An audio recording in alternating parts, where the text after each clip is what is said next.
Here we go. Here we go.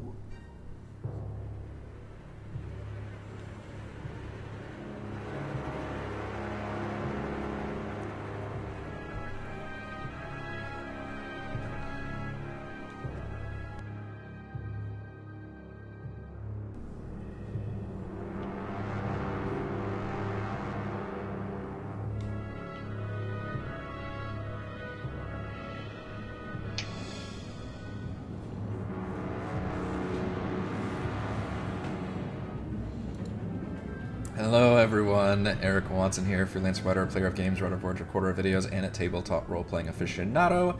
Welcome to our Alien RPG adventures as we continue with Chariot of the Gods. We stream our sessions live on YouTube every Friday. Watch all of our live series as well as reviews here on the channel. You can also listen to all of these live shows with the Rogue Watson podcast, available wherever you get your podcasts. You can follow me on Twitter at Rogue Watson and join our official Discord server with invite link in the description below. If you would like to support the channel, please check out patreon.com/RogueWatson. Patrons get exclusive access to private videos, custom 5e content, and participate in monthly DM roundtables and Patreon D&D games. Shout out to new patron Captain Woody79. For our campaign, we use Roll20.net for video chat. We use Discord, and for streaming, I use OBS Studios because fuck you, Streamlabs. I never could fix that problem. So did it keep happening? It did. Yeah. Oh, yeah, and he was so mad. So I was like, you know what? Let's just go back to using... And it turns out OBS Studios basically does everything Streamlabs does, so I think we'll be okay. What were you trying to stream that it was doing it again, or were you just testing? No, it was just literally me going in studio mode and just trying to transition from one scene to another. It was just doing it. It didn't even matter if I was streaming or not. Like, it was just straight up a software problem. Okay. You should have seen his face. It was like unadulterated rage. It was very Also, irritating. is anyone else very scared of the fact that Eric is using his like professional voice right now and talking? I was gonna say what I think the music like hit his tone coming in because he really came in all somber and stuff. He, and I was he like, did. Oh, I was like, Really? will be like a Hitchcock film or something? It really gets me going. Yep. Now here is your game mother, Chris. Hello. I will not come in somber, but More somber. I will read you a previously on. What? I was going to say, do introduce our characters and players at some point. I know we tend to skip over that in the one-shots. That's Everybody true, yeah. should know us, but just in case. I'll have to actually pull them up. Your characters are Captain Vanessa Miller, played by Eric. Hello. Pilot Leah Davis, played by Raymond. Hello. Corporate agent Jennifer Wilson, played by Heather. Hello. Also on the crew are Lyron Sham, the workhorse. I forget what his title is. The workhorse. He's the good old boy. That's his class. I forget what they called it. His class is good old boy. He's a good old boy, yep. And Teamster. Kayla Rye, the engineer. The pissed off one. That's right. Previously on Chariot of the Gods, Miller, Davis, and Rye approach the damaged airlock door that leads into the Cronus. Rye uses a cutting torch to force the door open, which works, but time spent in spacesuits means dwindling air supply. Inside the Cronus, the ship is completely dark, but not dead. It appears to be in standby mode, as if in waiting. The trio carefully make their way to the main deck towards the bridge. Half the bridge has been scorched as if by a fiery explosion, and a fire axe is embedded in one of the two pilot stations. Miller removes the axe, and the ship suddenly whirs to life. Magic Lights and monitors flipping on.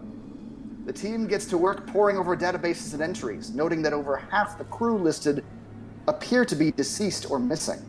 5 are supposedly still in cryostasis, and a synthetic named Ava deactivated herself after malfunctioning. Atmosphere begins returning to the ship, but there's a problem. CO2 is not being properly filtered, and the ship reads that the filters are damaged and need to be replaced. Decades of disuse have done this ship no favors. Wilson radios in and says that she and Sham are coming over. Miller tells Sham to bring some filters in to repair the filtration. On their way over, however, Sham swears he hears voices, people arguing. The reunited crew of the Montero grow concerned and Wilson suggests they head towards the cryo chambers. On their way out of the junction, they see a grisly body. A woman in a spacesuit with her body contorted and head blown off, a shotgun in her hands. Wilson claims the gun. At the end of the hallway, they open a door and find another group of 5 staring back at them, one of them with a shotgun leveled at Miller. The group is wearing little more than robes and appear disoriented, clearly the effects of long-term cryosleep. Miller talks the other woman down, introducing herself, her crew, and her response to the distress signal. The other woman relaxes slightly. Her name is Valerie Reed, and she's a security officer, Marine, on this vessel. She says they need medical attention. One of them is clutching his head in pain. They suggest heading to the med lab, but Wilson has a medical bag with her, so Miller suggests they head back to the bridge. At the bridge, the group prepares to get some answers. Miller takes the medical bag and approaches the muttering man, but suddenly he screams, his jaw distends, and a clawed arm thrusts out. The man's head explodes as a gray creature claws its way out, bits of gore hanging off of its alien body. Miller panics and drops the bag while the man's crew begins backing away and yelling, "Kill it!" Thankfully, she still has the fire axe, but in her distress... Can you turn the volume down on the music slightly? Oh, can you actually hear it now? We were testing it earlier. It's awesome, but it's cresting. Wait, the music, you can hear it through my mic or just... Oh, sorry, no, I can do it on my end. Never mind, I forgot I can do it on my end. I'll turn it down. Oh, you're talking about the Roll20 music. Oh, yeah, okay. Roll20 music. Sorry, things are getting intense. He's getting scared, is what he said. I am. Yeah. There's a jump scare about to happen. That's right. Miller has the fire axe, but in her distress, she misses, and the creature... You lived through this. You should know what it's scarier. Claws at her, digging into her leg. Davis Barely. tries to attack it with the cutting torch, but misses. Reed aims a shotgun, but doesn't have a clear shot. Wilson is more reckless, but thankfully highly skilled, as she levels the shotgun and blasts the creature, followed by a gunshot from Reed. The beast screeches and panic levels rise, but then it squeezes into an air duct and disappears. I don't know, airbutt sounds familiar. Air butts. Confused terror runs through the Montero crew as Reed explains. They were collecting alien artifacts on a planet, but they contained some sort of spore. The spores could infect people through the air, with the end result gestating into a monstrous creature inside the host body, until it violently clawed its way out. They had apparently created an antidote, which the cryo team, which the crew in cryo took. But for some reason, the doctor never took his. Why? The heavily injured Miller is ready to take these survivors and get off the ship. But then a message blares over the radio. A self-destruct sequence has initiated, and it's coming from the Montero. Warning, displacement drive malfunction. Cascade failure imminent. Fission reactor overload in T-minus 10 minutes. All right, and that is where we're at. However, before we actually get going, very nice face sucker.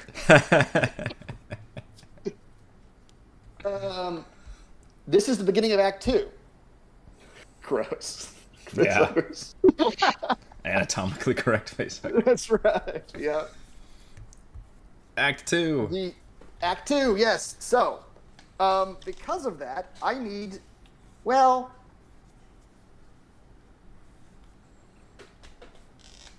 yeah, we should do it.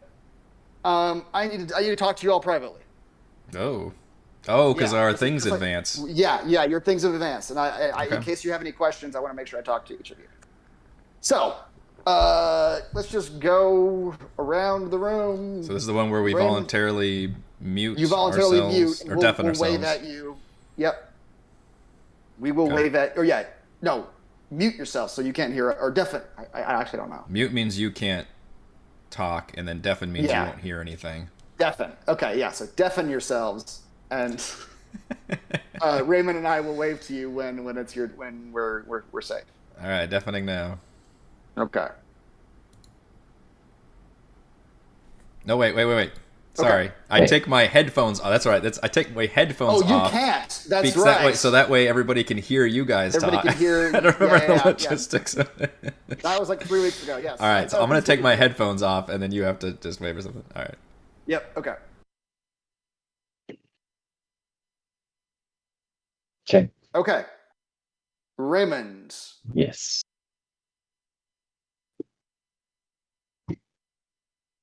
What's up? So this is Davis's agenda for Act 2. Okay. You really need another fix right now. Search the labs on the Cronus for stimulants. Okay. You don't necessarily say what? No, Eric's doing weird things. I thought he was flagging us, but No, he's just distracting us. mhm. We can use that as an excuse for how long we're going to talk, though, because that's not really your agenda at all. Oh, okay. In fact, you don't necessarily need to follow that because, like, unless it's useful to your actual agenda. Well, doesn't it give me like a rest? Doesn't it decrease my stress, or do I pretend to decrease my stress? I have But the drugs. Yeah. While you're a human, you act. It would decrease your stress. You're basically going to act. Everything happens just like a human does. So Okay. yeah, you would. But I don't But actually you're need stimulants. You don't actually need. Yeah, exactly. Gotcha. But if I did Your find it, actual agenda is you must learn more about the xenomorphic materials aboard the Cronus. Ask the crew, access ship logs, and do anything else you can to learn more about this threat. But be careful not to raise suspicions among the crew and don't expose yourself as an android. Okay. Any questions? The xenomorphic materials is what the crew was collecting. That's right. Yep. So That what like they described as what they were collecting and what the spores came out of. Okay. Yeah. All right. Yeah. No, sounds good. Well, cool. All right. Okay. Let's wave our hands.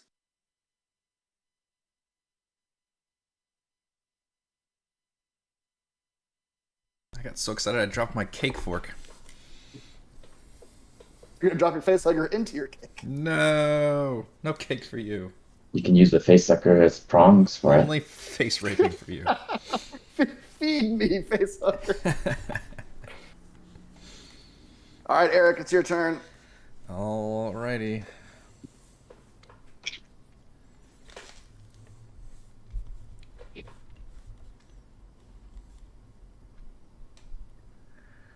Back to agenda.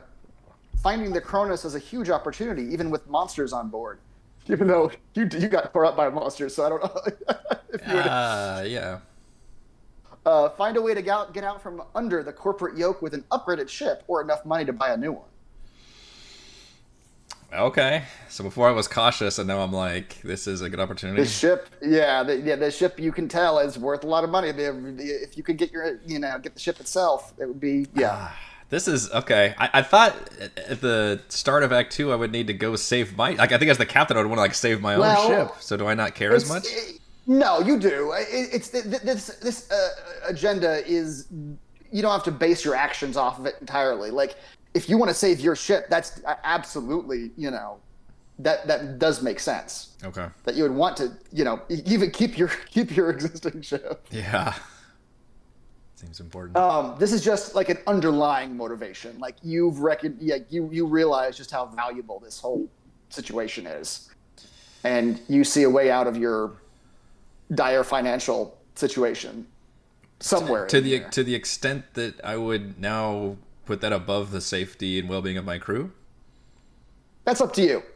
Okay. That's entirely up to you. This is all in conflict how I'd roleplay this character, but. Well, think about it more like your dark doubts in the back of your head. Like you're like this is your if you want to roleplay this as your what do you call it? Your dark night of the soul to overcome, you can roleplay it that way. Okay. Yeah. All right. Any questions? And we just use this as a handout, just as a reminder that this is here. And it is on the the tables to access your files, agendas. Yeah, I think all my other questions I can do when we're all together. So. Okay, cool. All right, hands. Hands. Let me see those hands.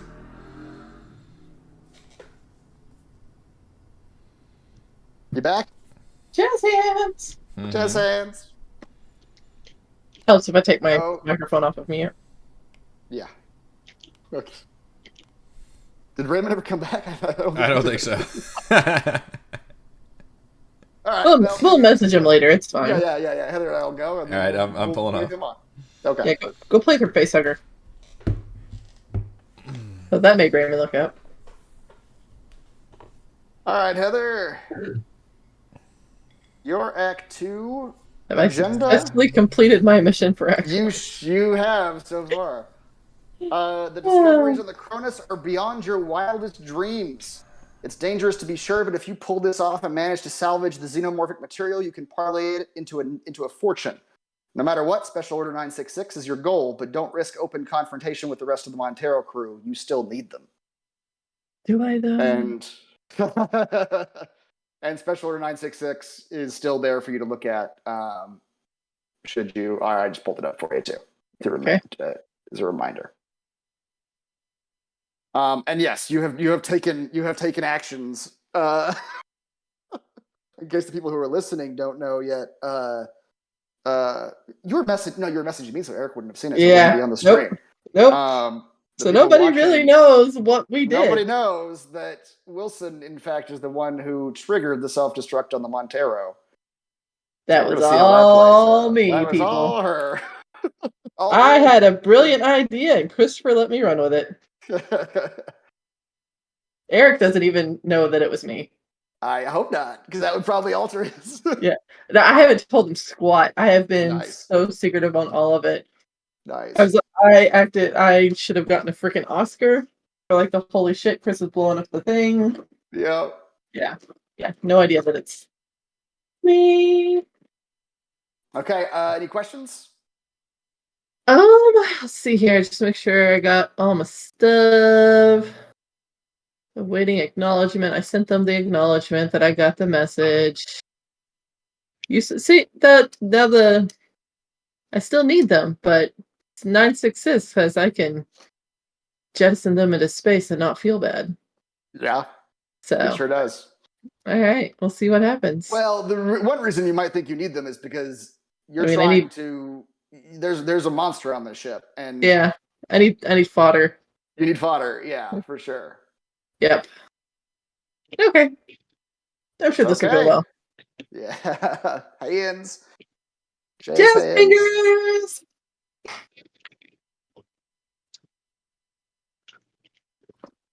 Where's my ice cream, Raymond? Did I get any cake downstairs? In the freezer. I'm good. Actually, I do have ice cream in the freezer. There's so much cake. Why didn't you bring me cake? You came downstairs at some point, did you not? I had got 2 drinks. Uh-huh. I have no more hands. From the kitchen, which was downstairs. I have a lack of additional hands. And you have a face hugger that could have helped. Please stop showing the anatomically correct face hugger. You're gonna get kicked off of YouTube. That was freaky in those old Alien vs. Predator games, too. They just, jumped at you and your character just instantly died. Yep. Scary as hell. Alright, so... Okay, so yes. So you all hear an alarm going off from the Montero that is reporting that the Montero is set self-destruct in 10 minutes. That's my ship! As you're bleeding out on a table. Yeah, I'm not feeling too good. So, right off the bat... I probably immediately try to, head towards it and immediately, wince in pain. Yeah. Right off the bat, I need Wilson and Davis to give me air supply rolls.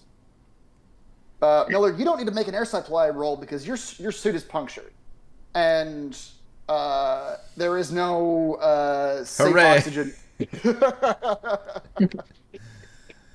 And you're pretty immediately almost forced to take your helmet off because without the steady air supply, it just gets choking inside of. There's no circulation happening inside of the suit. It's like all the pressures, exiting out of the leg hole where the bite is. Mm-hmm. So you are no longer in your spacesuit. Wilson, Davis, will you please give me air supply rolls? Well, as soon as I find air supply. Okay, you both may -1 from your air supply.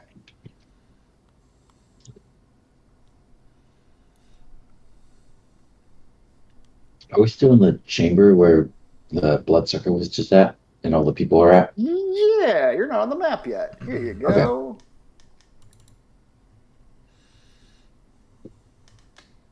Yeah, basically everyone's in this room. Everyone came down into the bridge. I think on Miller's urging, also because they wanted to get some answers, but now everyone's looking around at each other and kind of freaking out. There's a dead man, an alien just ran away. There's an alarm blaring that's not from this ship, but that an explosion is imminent. I'll say How do you all want to react? I'll say to through that? gritted teeth, like, Chum, Wilson, why is the ship alarm or self-destruct going off? How the hell are we supposed to know? We've been here with you. Because you were the last ones on the ship. That was like 30 minutes ago. Captain, calm down. Calm down. Let's wait to hear from Champ. He's the closest. Maybe he has an idea. I don't know, Captain. Ship was fine when we left it. I didn't see no alarms, no settings, I didn't see anything that could even remotely look like this. Is our ship gonna blow up? No, Cham, it won't blow up.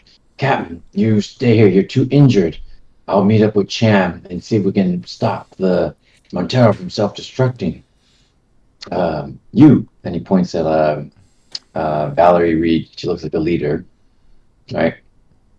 She's not necessarily the leader, but she's But she's the one with the gun. She's the one with the gun. Yeah, she is the Marine of them, and she has a shotgun. Yes. You or any of y'all that seems to know, where is this material? The spores, the material you've collected. What area should we be avoiding as we run through the ship?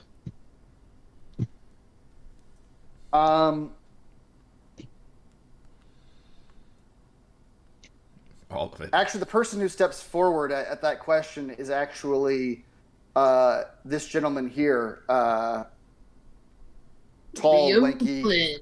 Liam Flynn. He steps forward and he says, "You're looking for our samples, our archaeological samples?" Not looking for them, but I want to avoid accidentally running into them and causing more destruction. That's a good idea. If you were to run into any of the spores without safe protection, you would turn into that. He gestures at the headless body. What about our captain, who has no helmet on now? Flynn looks around and says, "I don't see any in here. I mean, they're barely visible. Look like dust almost. But he'll need to get inoculated as soon as possible."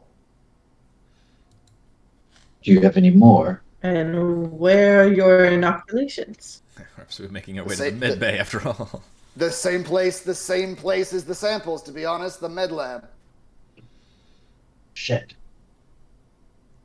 Why would we keep them together? If we get to the med lab and get you all inoculated, then you don't have to worry about the spores. All right, Captain, what would you have us do? I think one of us needs to go with them to grab the inoculation to help you, and maybe someone, maybe Rye, you know the ship better than I do. I'm the pilot, I don't know the mechanics. Maybe you should go with Cham to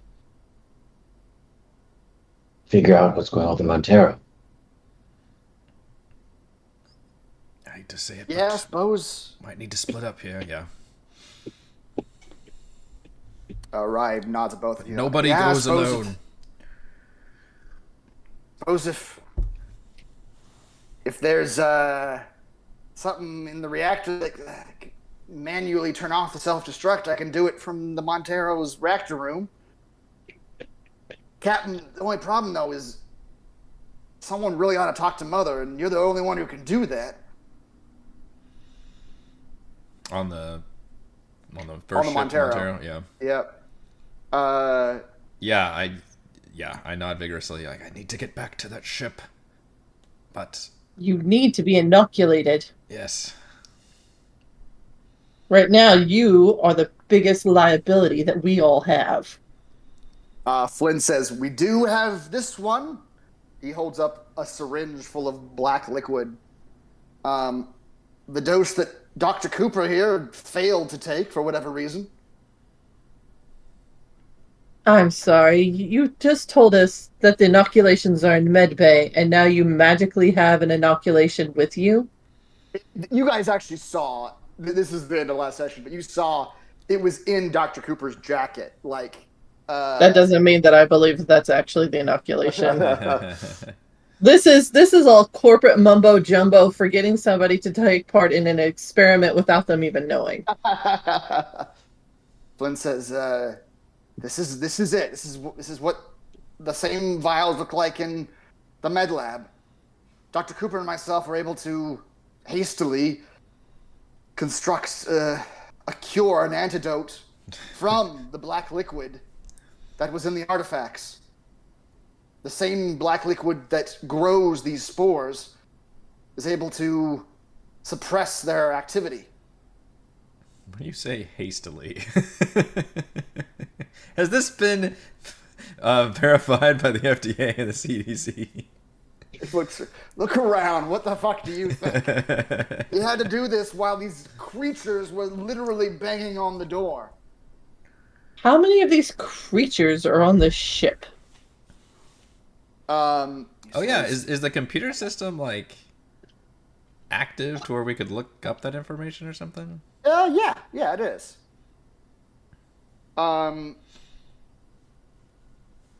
He says there were at least 3 on the planet.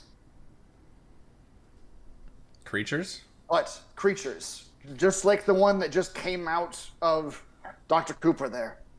But we killed 2 of them, and 1 we left behind on the planet. Then 1 more hatched, whatever you want to call it, on board the ship after we took off. That's where most of this damage came from, dealing with that. Where'd that one go? That one should be crushed at the bottom of one of the elevator wells. But it's been, he's looking at the computer screens too. It's been 70 goddamn years. I would hope it's dead. It says, and then after that thing was dead, we thought we were home free. And then people started acting strange. We ended up having to lock ourselves into cryo. And that's the last we really know. Sorry, I missed something in the story, but just to clarify, is he talking about that bloodsucker we just fought, or something different? Something different. He's saying that there were many of these bloodburster creatures that were on the planet, or that came out, that infected this crew, and many of them died, with these bloodbursters coming out of them and killing others on the planet, on the surface of the planet, and then they took off in the Cronus. And there were still some that managed to get infected on board the ship. Those damn zebra snails. Once you got them, you can't get rid of them. That's right. It's like crabs. There's no way to analyze this syringe of vile black liquid with anything we've got here. I just have to take this on faith. You're not a scientist, and I am? You're not. I'm not a scientist. Okay. Rats.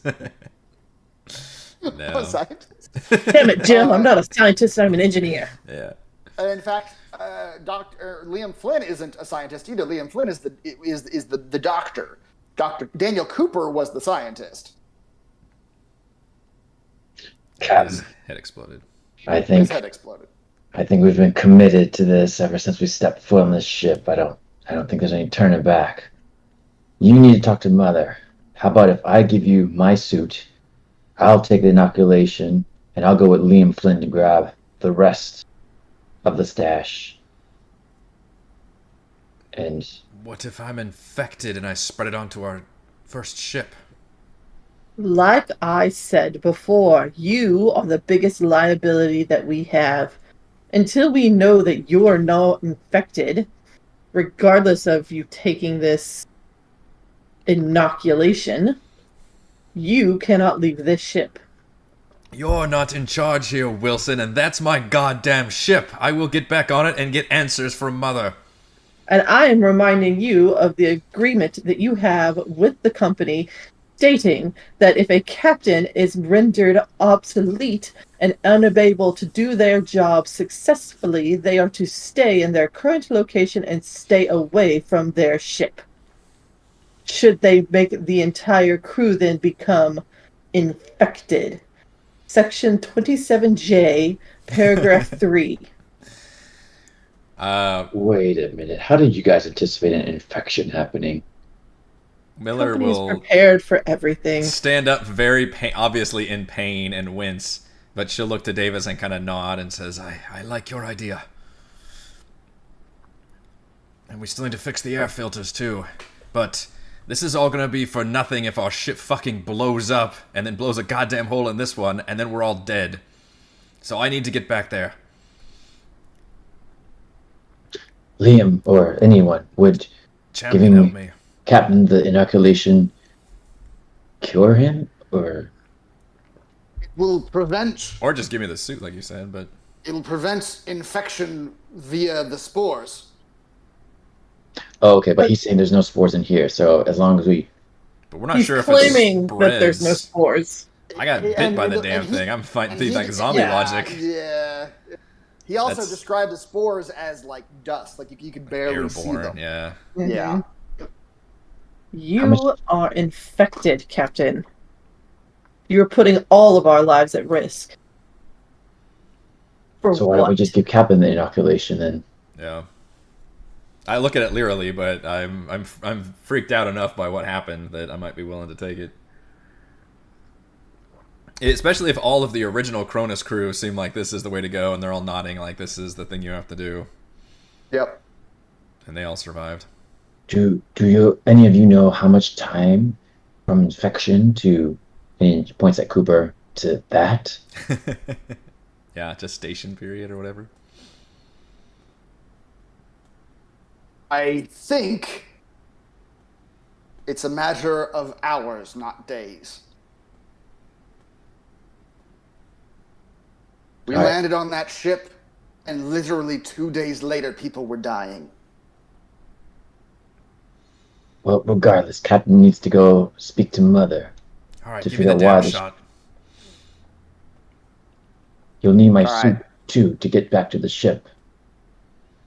What are you I gonna think it- use? I think if Liam and I make it quick enough, I can take the inoculation before the infection spreads. Back in the med lab? Yes. Okay. Okay. And get more. of it. Liam Flynn also looks at you, Captain. He says, also, Captain, when you get back, we'll take a look at that leg, and we'll take a look at your nerves. You look a little bit shaky there. We've got something for that, too. She nods and winces. I've got a medical bay on my ship too. You do, yes. Yeah, the captain may just have to retire in the ship if I make it back there. Displacement drive malfunction. All right. Cascade failure So imminent. Fission reactor overload. But this time David, it says 9 minutes. all right, Davis is gonna take the shot, and I'm gonna take Davis's suit, and then I'm gonna go back to the ship. Hopefully, with at least one other person that I trust. And then you guys are going to do what? I'm going to sit here and watch you all explode because you're not going to make it in time. Or I could take more people with me. I don't know if I need to. Cham's got the air filters. He was going to do that. If I'm going to do that, Captain, shouldn't I get one of those shots, too? I mean, I know I got the suit, but, you know. I'm probably gonna have to take it off. If I'm gonna do work. I think the first thing, yes, okay. I will take Rye. Me and Rye will go back to the ship. I will try to fix this. Cham, you're going to go with the others to the med bay and make sure we get enough of those shots. And then, yes, we still need to fix the air supply because we don't have a lot of that left, and I don't know what the shots conditions are. So I think that's the plan. We're going to split up. I'll take Rye back to the ship, go as fast as we can, which is not going to be very fast. And then the rest of you maybe go to the medical bay to get more of the inoculation shots. And I don't know if the Cronus crew has any other pressing issues they need. But They probably need to go to the med lab too. They are in bad shape. They've got the shakes and the headaches, and they've got the cryo sleep. You said at some point you can like rub your personal item or something. You can, yes. You can spend a moment reminiscing with your personal item. Yeah. And roleplay that in some way as it calming you or refocusing you, and that can decrease your stress. Okay, I'll probably do that on the way back because my stress levels are like just catastrophic. Yeah. All right, so I'm gonna take Davis's fresh suit first. Davis will take the one shot we've got, and then Davis does not have a fresh suit. Well, that's true. Yeah, you barely have any air, but mine. Well, I guess can you transfer air? Because I've got more air. Not in on that suit. That suit's been punctured, and the air supply. Oh, it's just gone. Okay, it's yeah. gone, So we'll just have to hurry back. The idea is we'll hurry back to the ship and figure out air supply from there. But there's a good chance that Miller's not coming back.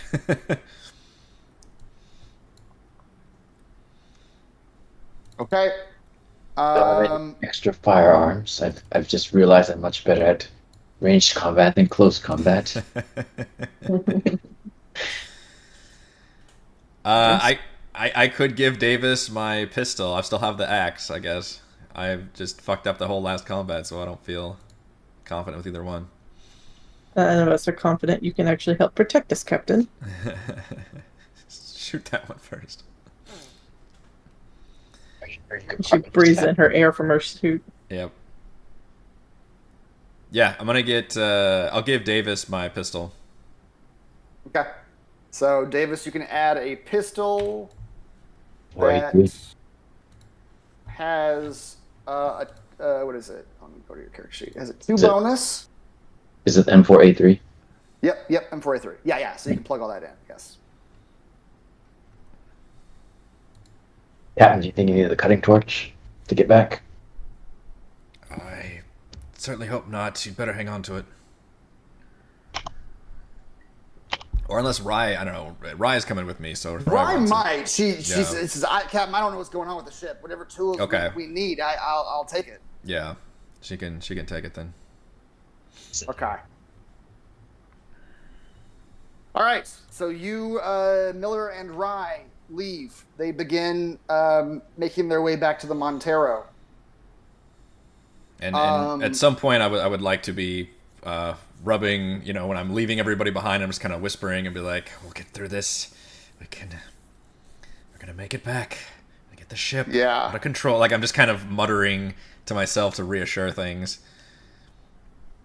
Yep, and you do that, and you try to focus yourself, and you can -1 stress from yourself. Down to 6 stress. We can only use these once a shift. Which is a day, yeah. Okay. Basically a day. It's like 8 to 12 hours. I'm sure we're gonna get rest at some point. And Miller, you also think you might have some medication in your med lab that might ease some of your... it's time to go tripping balls back at Montero. You guys still having some problems out there? Especially if part of your stress is like pain related, like getting bit in the leg. Oh yeah, I need some motherfucking morphine up in here. Some pain relievers might lower your stress a good amount, and you think you might have some of that in your own med lab. Fantastic. Is that not in the giant med kit that I brought with me? I might blow up, but at least I won't be in pain. That's right. I think my armor goes back to 0, and I give 2 air to Captain. Okay. Right. Yes. So Okay. yep. Your armor's at 0 now. Miller, your armor's still at 2, and you just have 2 air. Yep, that's right. Okay. Okay. Kayla and Miller begin to depart Slowly. slowly. Yeah. Yeah, I'm On going a really goofy slow. leg. I might have to like literally using Rye like help walk because it's not. That's yeah. It's a lot of pain, especially going up this ladder's Yep. gonna suck. Like damn. Yeah. Yeah. It is. Yep. Okay, Davis. Describe to me again what you were gonna do? You were gonna go back with Flynn back to the med lab. Grab more regulations for the rest of us. Okay. Yeah, because you haven't had it yet. Yeah. Cham says, Captain, I could go with you, but if I'm going to be working on the scrubbers, I'd like to get my shot. I don't want to turn into that. So I might go with Davis if it's all right with you. Davis got the shot, right? I got the shot. Say again? Did I get the shot? You did not. Miller got the shot. No, Davis got the back shot. Oh, Davis got the shot. Okay. Yeah, the idea was I was gonna give Davis the shot because she has That's to right, take that's off right. the suit to give to me. Right. That's right. Yeah. Okay. Yeah, Davis So got Miller the does shot. not have the shot. Yes. Yeah. Yes. And yeah, the But idea was Cham wants to go with you to get the shot because he wants to go work on those air scrubbers, and yeah. Yep. Wait, where's the med lab? How far is it? Deck It's B. a floor below. Yeah, it's And all Past the the way in lake the of back. fire and the ruins of forgetfulness. Oh no, it is on the same deck. It's just south. Yeah, it is just south of where you're at now. Very far south. Champ, why don't you stay here and wait so you don't inadvertently expose yourself and maybe tend to the rest of the crew here? And it might be faster for Flynn and I to go, just the 2 of us. Okay, if that's what you think is best. What do you think, Flynn? Would it be faster for the 2 of us, or? Probably, yes. I don't know the layout of this ship very well, but I don't want to expose more people. Yes. Yes. Why don't you and I just you and I go? Yes, that would probably be best. We'll come back with some medical supplies to help all of our people, and we'll go from there. And inoculations for your crew. All right, Sham. Okay, so Davis and Flynn, you 2 are gonna start heading towards the med lab. I'm gonna put you. Splitting the party, split. That's right. Close this door. Okay, so you 2 are headed to. I'm gonna put you like right here. Okay, now as far as original crew, Wilson, it's just you and Cham in the room, but there are 3 other people here that you don't know very well. There is a bearded man off to the left. He's wearing no, he's not. He's wearing robes. He has not spoken much. There is a heavy-set African-American man who has said almost nothing this entire time. He's just been watching all of this play out. And then there's Valerie Reed, a very stocky African-American woman who is a Marine, and she has a shotgun, and you watched her shoot the alien a second ago. Okay. But I recognize that the stockier gentleman is also the company liaison. You might. For this one, right? You might. Yeah. You got that corpo Yeah. stank on him. You got.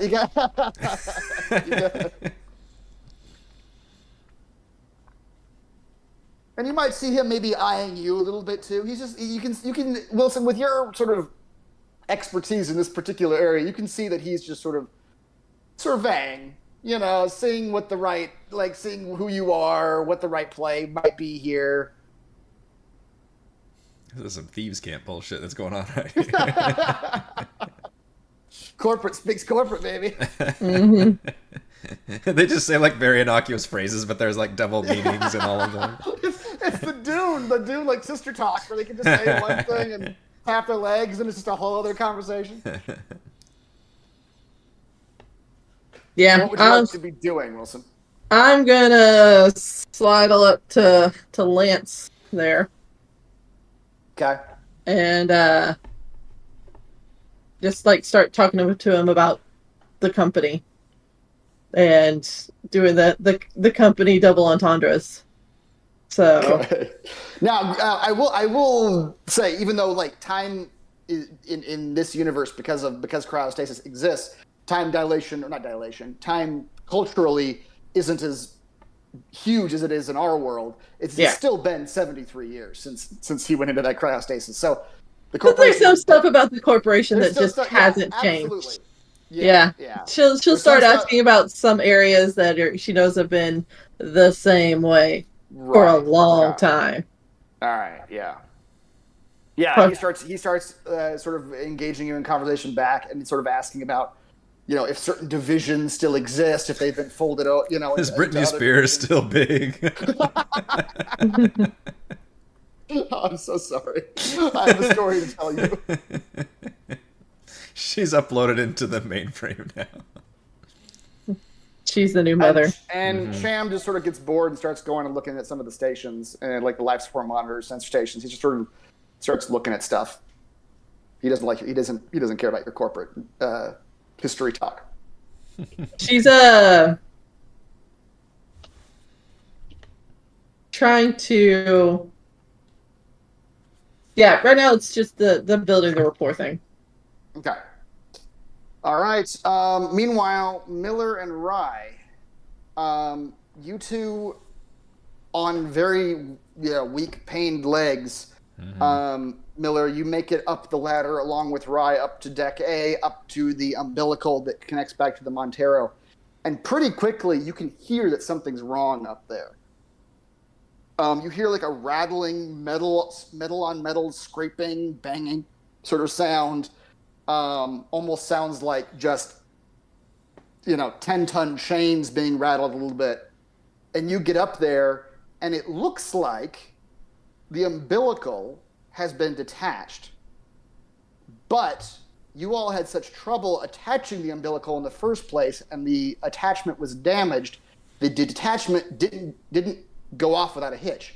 There are like hooks from the umbilical of the Montero still attached to the Cronus, and it's just kind of clanging and banging, and you can see just empty space in between the cracks of the umbilical attachment.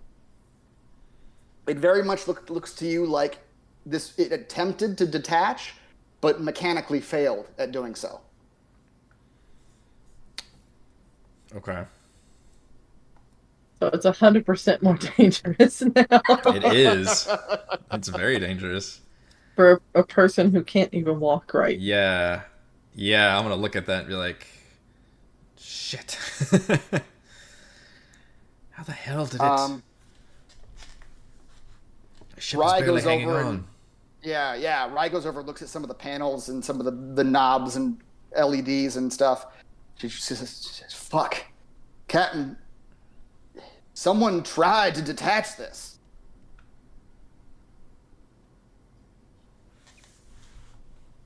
Oh, shit. The fuck would they want to blow up our ship and detach it? I got no fucking clue. Well, Ryan, there was only two people on this ship, and I know Sham would not do this. I don't... Fuck her. God damn it. I don't want to lose my ship. Can we make it over there? You two look across the umbilical, and you do, yes, you think you could. What it's going to cost you is an air roll, because you're going to have to sort of make your way carefully across this umbilical. Rye says, I could...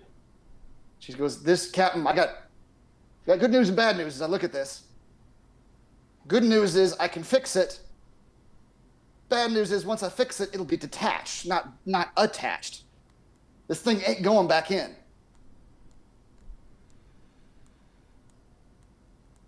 Shit. For the time being, you guys can cross the umbilical and go into the Montero. The Montero is relatively stable. It is just the umbilical between the two ships that has this mechanical failure at the moment. Yeah. The umbilical on your side is stable. All right, let's try and get across and stop the ship. Do you think it'll hold for at least a moment for us to get across there and stop this? I think so. I think so, Captain. These detachments are pretty hardcore. For it to fail like this, it failed pretty miserably. I don't think it's gonna come undone now. When we cross over, I want you to stay where you're in visible range, if that's possible, of this happening, and you scream out if we need to make some kind of emergency adjustment while I'm in there. Okay, will do. Because worst case scenario, we can cut the Montero and we can get back to it with EVAs or something. Yeah, I suppose. If it hasn't exploded. We got the Daisy. She can fly. Yeah. The Daisy is, if you remember, your the short-range space shuttle. Yep, designed to transport things to the surface of the planet and back to the ship. Yeah. All right, let's try and make it over there then. Okay. You successfully make it over. Give me an air roll, please. Air rolls running out. You have 1 air left. My goodness, I never get a break on this roll. Rye says, Captain, mine's not doing so hot either. I got maybe 2 units left in mine. All right, let's hope Cham can get the air situation fixed on the other ship. We won't need these. Okay. Yeah, you make it over to the Montero, Captain Miller, and you are able to. I think you should be on the map now, but you are able to get to Mother through the bridge. Okay. Meanwhile, Flynn and Davis.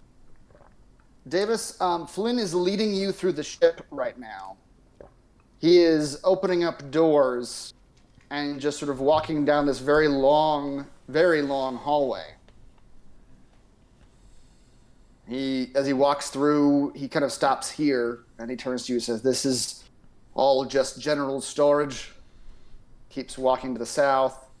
Here he motions to the west, this door to the west here. Says that is the corporate suite, as it were. Clayton's room, bigger than most of our main rooms. He's giving a tour during an emergency situation.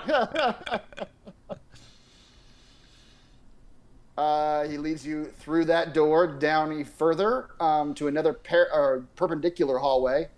He says, "These are the elevators."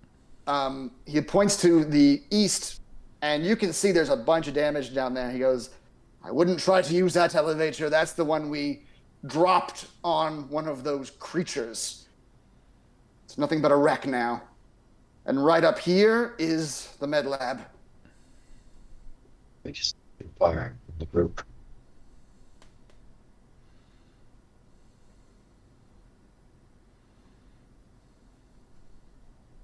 He leads you right here. All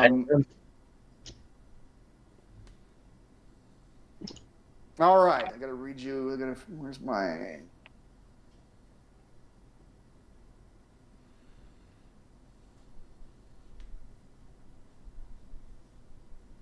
You finally made it to the mid bay. Yep, you finally made it to the mid lab, indeed. Within this room are 2 older generation Pauling meadopods, which you would know. Actually, no, they aren't in this room. They're in a different room. The map doesn't actually match the description here. In this room, you see a row of large specimen jars. Floating within 2 of them are 2 small alien creatures that look very familiar to you. You just chased one off. On a far shelf is a smaller specimen jar without liquid. But inside of it, you can see, Davis, this jar has what looks like, it looks to you almost like a golf ball made of like a butterfly cocoon. It's like a little ball, but it's made of like porous, silky-looking material. That's one of the jars. That's in one of the jars. Yes. On the desk next to that is an open metallic urn. 4 organic-looking glass vials are inside of this urn. 3 of those are intact with some kind of black liquid within them, while the 4th is cracked open and empty. Shit, what happened to this vial? That would be us. That is the source of our cure. We synthesized the black liquid within and created the cure out of it. Yeah, but you only have 3 vials left? Those vials are not the cure, sir. Those Uh-oh. are the archaeological artifacts. Those are what we found on the planet itself. The black liquid is fascinating. We don't know how it works exactly, but from it grows that, and he points at the jar that has those little moth-looking golf ball sized things. From the black liquid grows those, and from those come the spores. What the hell was your guy's mission? He stops and has to think about it for a second. We are an archaeological study team. These are archaeological artifacts. No wonder that there's such a high reward for finding this ship. Shit, what are we getting ourselves into? Who's the lead? Is Cooper the lead in studying all this? Did he keep journals or something anywhere? He did, yes. In the next room, his computer might have more of what he was working on. But this is what we're looking for. He goes over to the desk and he pulls a medkit case out from underneath the desk, and he shows it to you. And in it are 6 syringes full of that black liquid. He says, this is the 26 Draconis strain derivative cure. Draconis strain is what we are calling that liquid that whoever, aliens, something was apparently storing this liquid on the planet.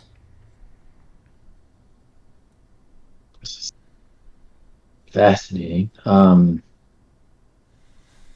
And you all have been traveling for, 74 years, from what I hear? It's news to me, but I suppose so. We went into cryostasis once the crew turned aggressive. Yeah. You must be light years away from the planet at this point. We must be. I couldn't say where we are now or where it was in relation to where we are now. All right, perfect. Well, we'll take the inoculations, but you said that we can take the inoculations. I am going to take this as well. This is what we are here for. And he takes some of the vials out of the urn, and he begins to put them in a little case that like a thing that he can carry on his body. Do you think I could look at the Cooper's records? Try browse through them real quick? Are you a scientist? Well, I don't think they mean anything to you. Are you sure? Do you think this would be useful to bring back with these vials that you're carrying? His records might, yes. We can get them, I suppose. Oh, I also need. Thank you for reminding me. I also need to get some nap relief for your captain. I understand he was pretty. Well, we saw he's pretty banged up. It's down here in the other room. Yes, we'll get it. Do you know where it is? Good night. Do you want to say hi to everybody? My mom will say good night. Hi, Mom. Who was that? My mom. Mm-hmm. That's her way of telling you to keep it down, Christopher. That's right. Yeah. Yeah. Sorry, what were you saying, Raymond? You said that the what was it, nap relief? Nap relief. That's a pain reliever, stress reliever that he was going to get for the captain. Can you show me where it is? It's over here by the med pods in the southern room. This way. And he starts. He has pocketed the 26 Cronus strain vials, and he is carrying the 26 Cronus strain cure that's in a med kit. As you two head to the south. Meanwhile, Wilson, has your conversation taken any turner at all? Or are you guys still talking about corporate history? I would like to think that we have an understanding that we both understand that there are additional things that go on in each of these assignments, and that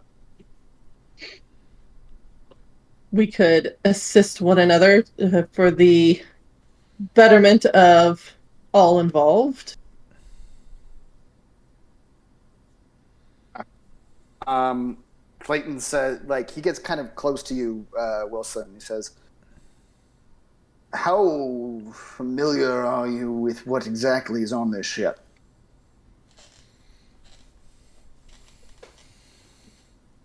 Well, Clayton, I am very familiar with aspects of your assignment. And then what you was being delivered. Then you understand how valuable it is. I do. Do you?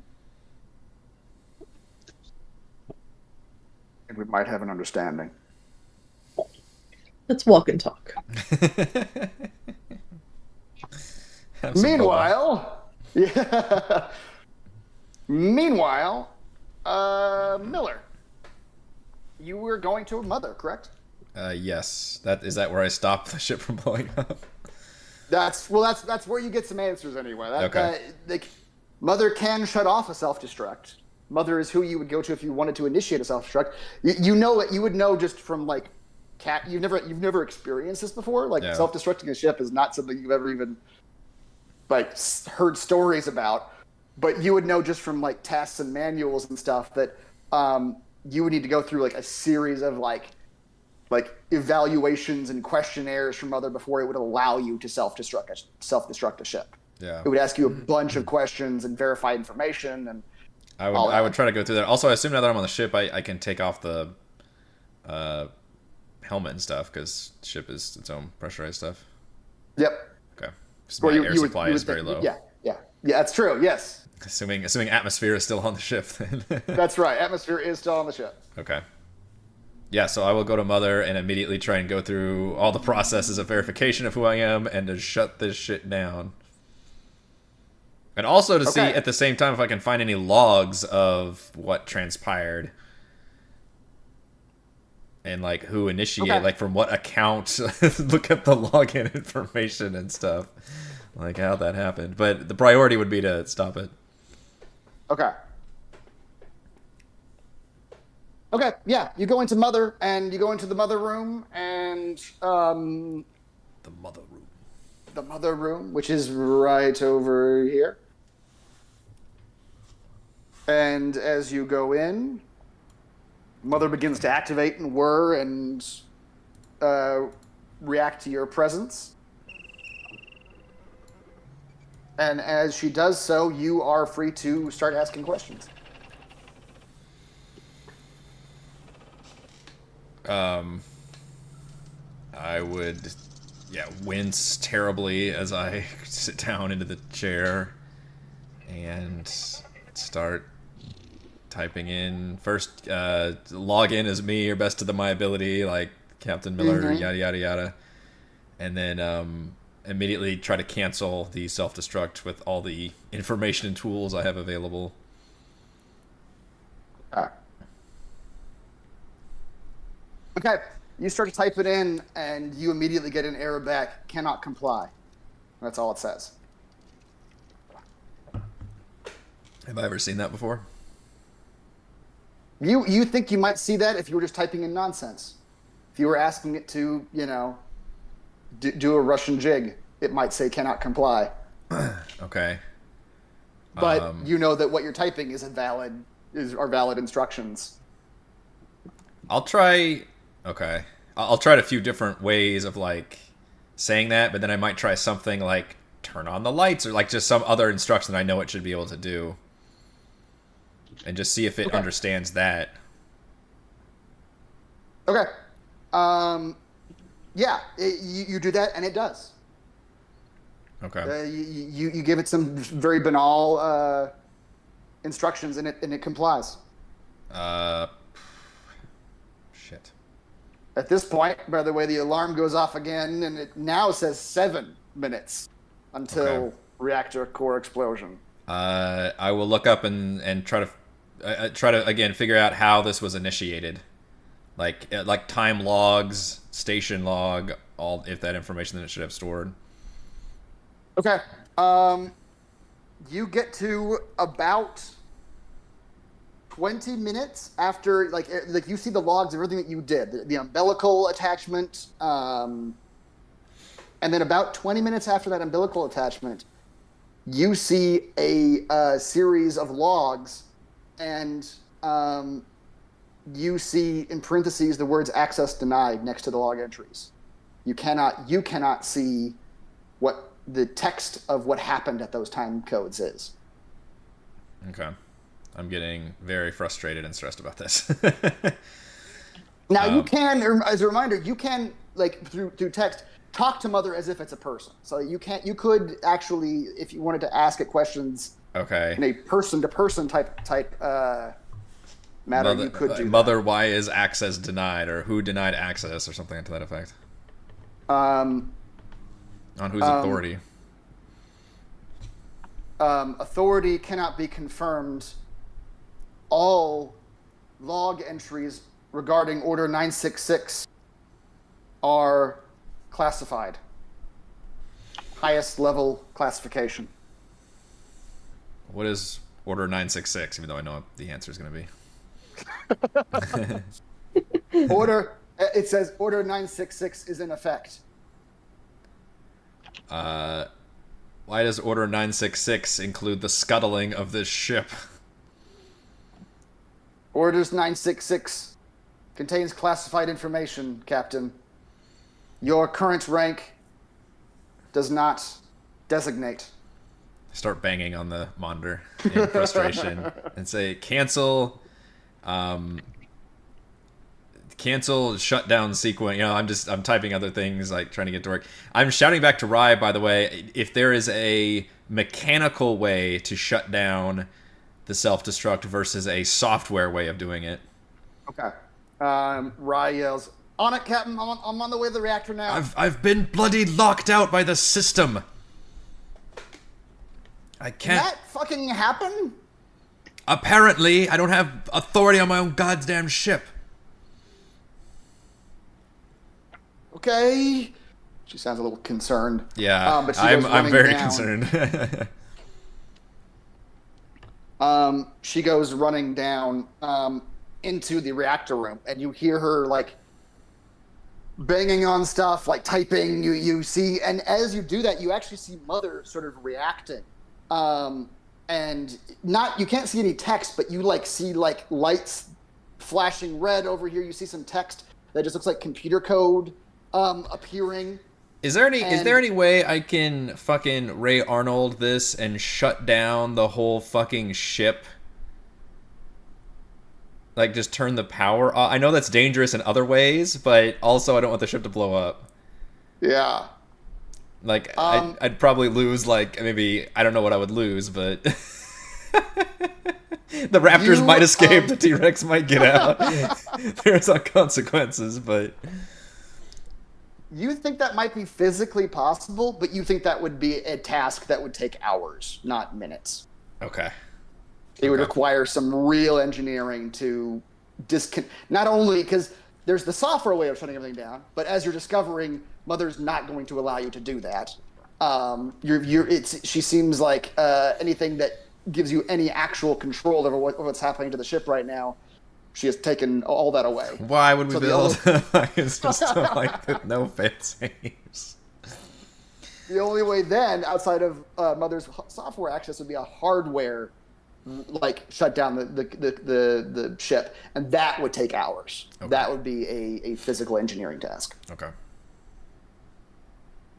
You hear Rye just screaming, and for like all sorts of expletives you never even heard before. Mother has activated kill mode. Mm-hmm. And Rye comes up to the bridge. She says, "It's no fucking use, Captain. Nothing responds. The countdown just keeps fucking going." How the fuck did she do this? Those bastards! Why am I being blamed? He was not the last one on this ship. Thank you very much. 100%. Captain, I hate to say it, but we gotta fucking get off this ship. We gotta get the ship away from the Cronus, or we're all gonna die. I just start screaming and like throwing shit around like the mother room and like very cinematic, just like hurling whatever I can at the screens. Mother! Yeah, and Rye just sort of watches. Like Rye looks like she's usually like angry and sort of like loudmouth, but she is just kind of watching you now, like kind of mouth agape. She doesn't know what to say, and she's just letting you get it out. And Finally, I like clutch my leg and wince, and I just like sit there and panting. And I'm sure time is ticked down to a dramatically low number. Is there any other air supply on this ship, or did we take everything? you took everything. Is there anything we think- can grab in a minute or two that would serve us? Well, so here's your problem. Here's the problem you're faced with right now is that the Montero is going to explode as far as you can tell. But right now it is physically attached to the Cronus. Yeah, so If it blows up where it's at right now, the entire Cronus will get destroyed as well. So you've got to get it unattached from the Cronus somehow and get it away from the Cronus somehow. Okay. And you've got 7 minutes to do that. Okay. After I calm down a minute and probably burn more time, I will turn to Ryan and be like, we have to detach the ship or it will blow a hole in the Cronus. And we're gonna have to let it go. Fuck. Whatever. I've got the tools, Captain. I can detach it. Whatever she did, set it to self-destruct and locked me out of the system. It's gone. Why am I being blamed? I didn't do it. I'll do it. I'll detach it. But how are we gonna get back to? Are we gonna fly the Montero? How are we gonna survive this? I thought we did. So, can we detach it from the Cronus side? You could, but someone needs to fly the Montero. The Montero isn't. It has the capability to be set on an autopilot, but someone has to manually do that from the Montero. You can't go on the Cronus, detach it, and then tell the Montero remotely what to do.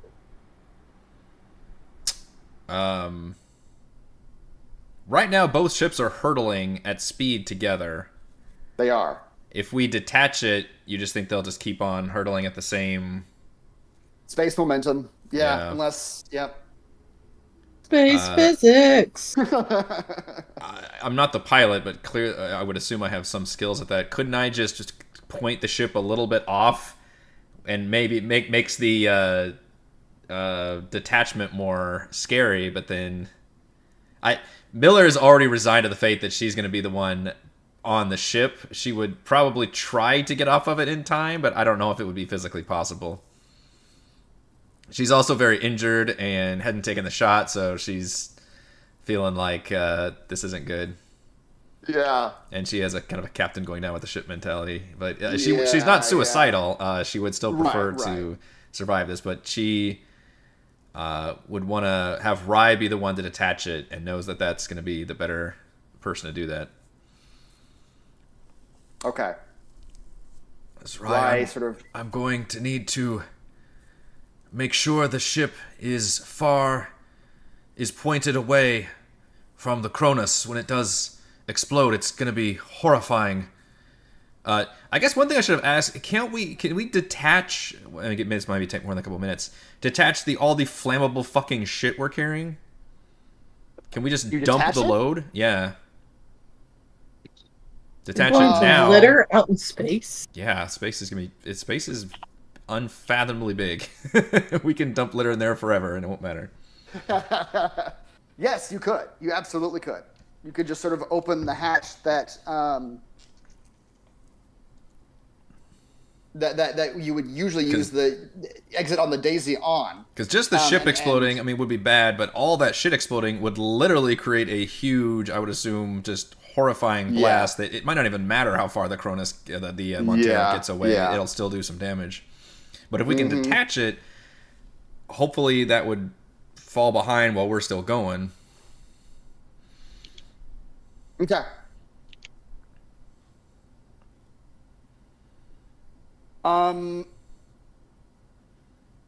We can do it meanwhile. I've been on this for yeah. Okay. Yes.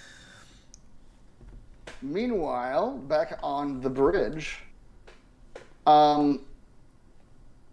Wilson, you've been talking to Clayton for a little while. You guys are coming to a bit of an understanding, and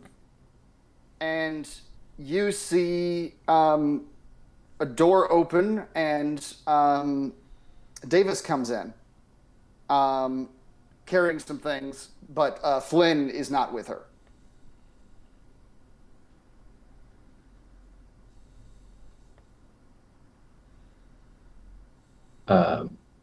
Where? I'm on the bridge. There we are. Oh, yeah. You're on the bridge now. Yes. Oh, good. It's a relatively straight path back to here. That damn cryostasis sickness. I guess the walk was a little bit too much for Flynn. He wanted to take a rest. On the med bay.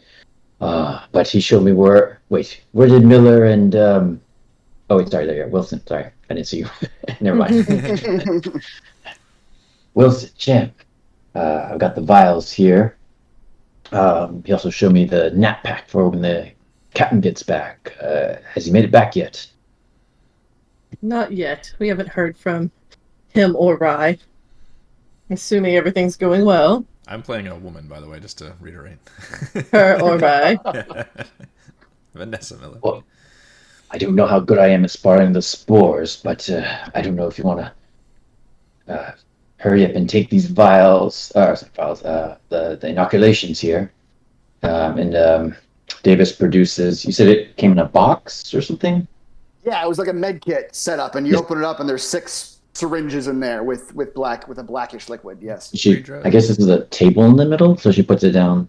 There's on a the broken table. display table. Yes, you can put it. Put it down on there. Yeah, she puts it there, opens it up, and then the inoculations pop up.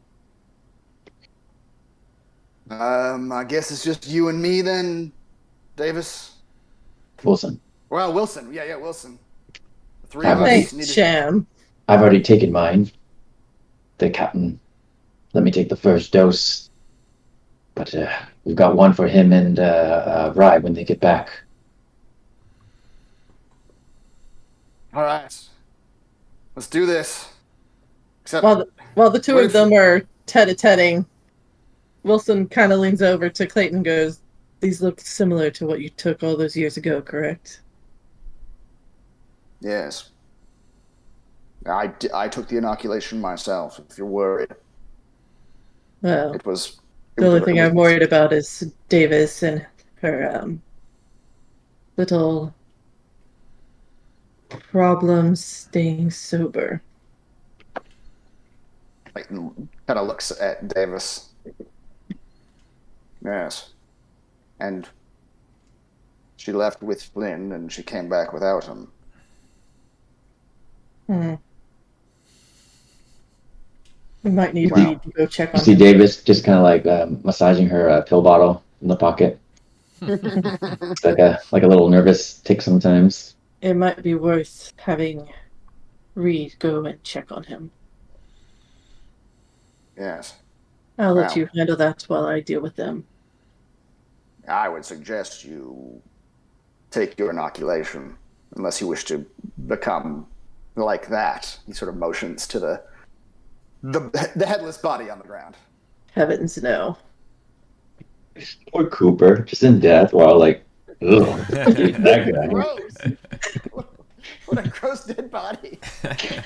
Wilson Wouldn't goes like up and him. it just immediately grabs the inoculation and just goes for it. Okay. All right, Wilson, you Wilson, it's not a suppository.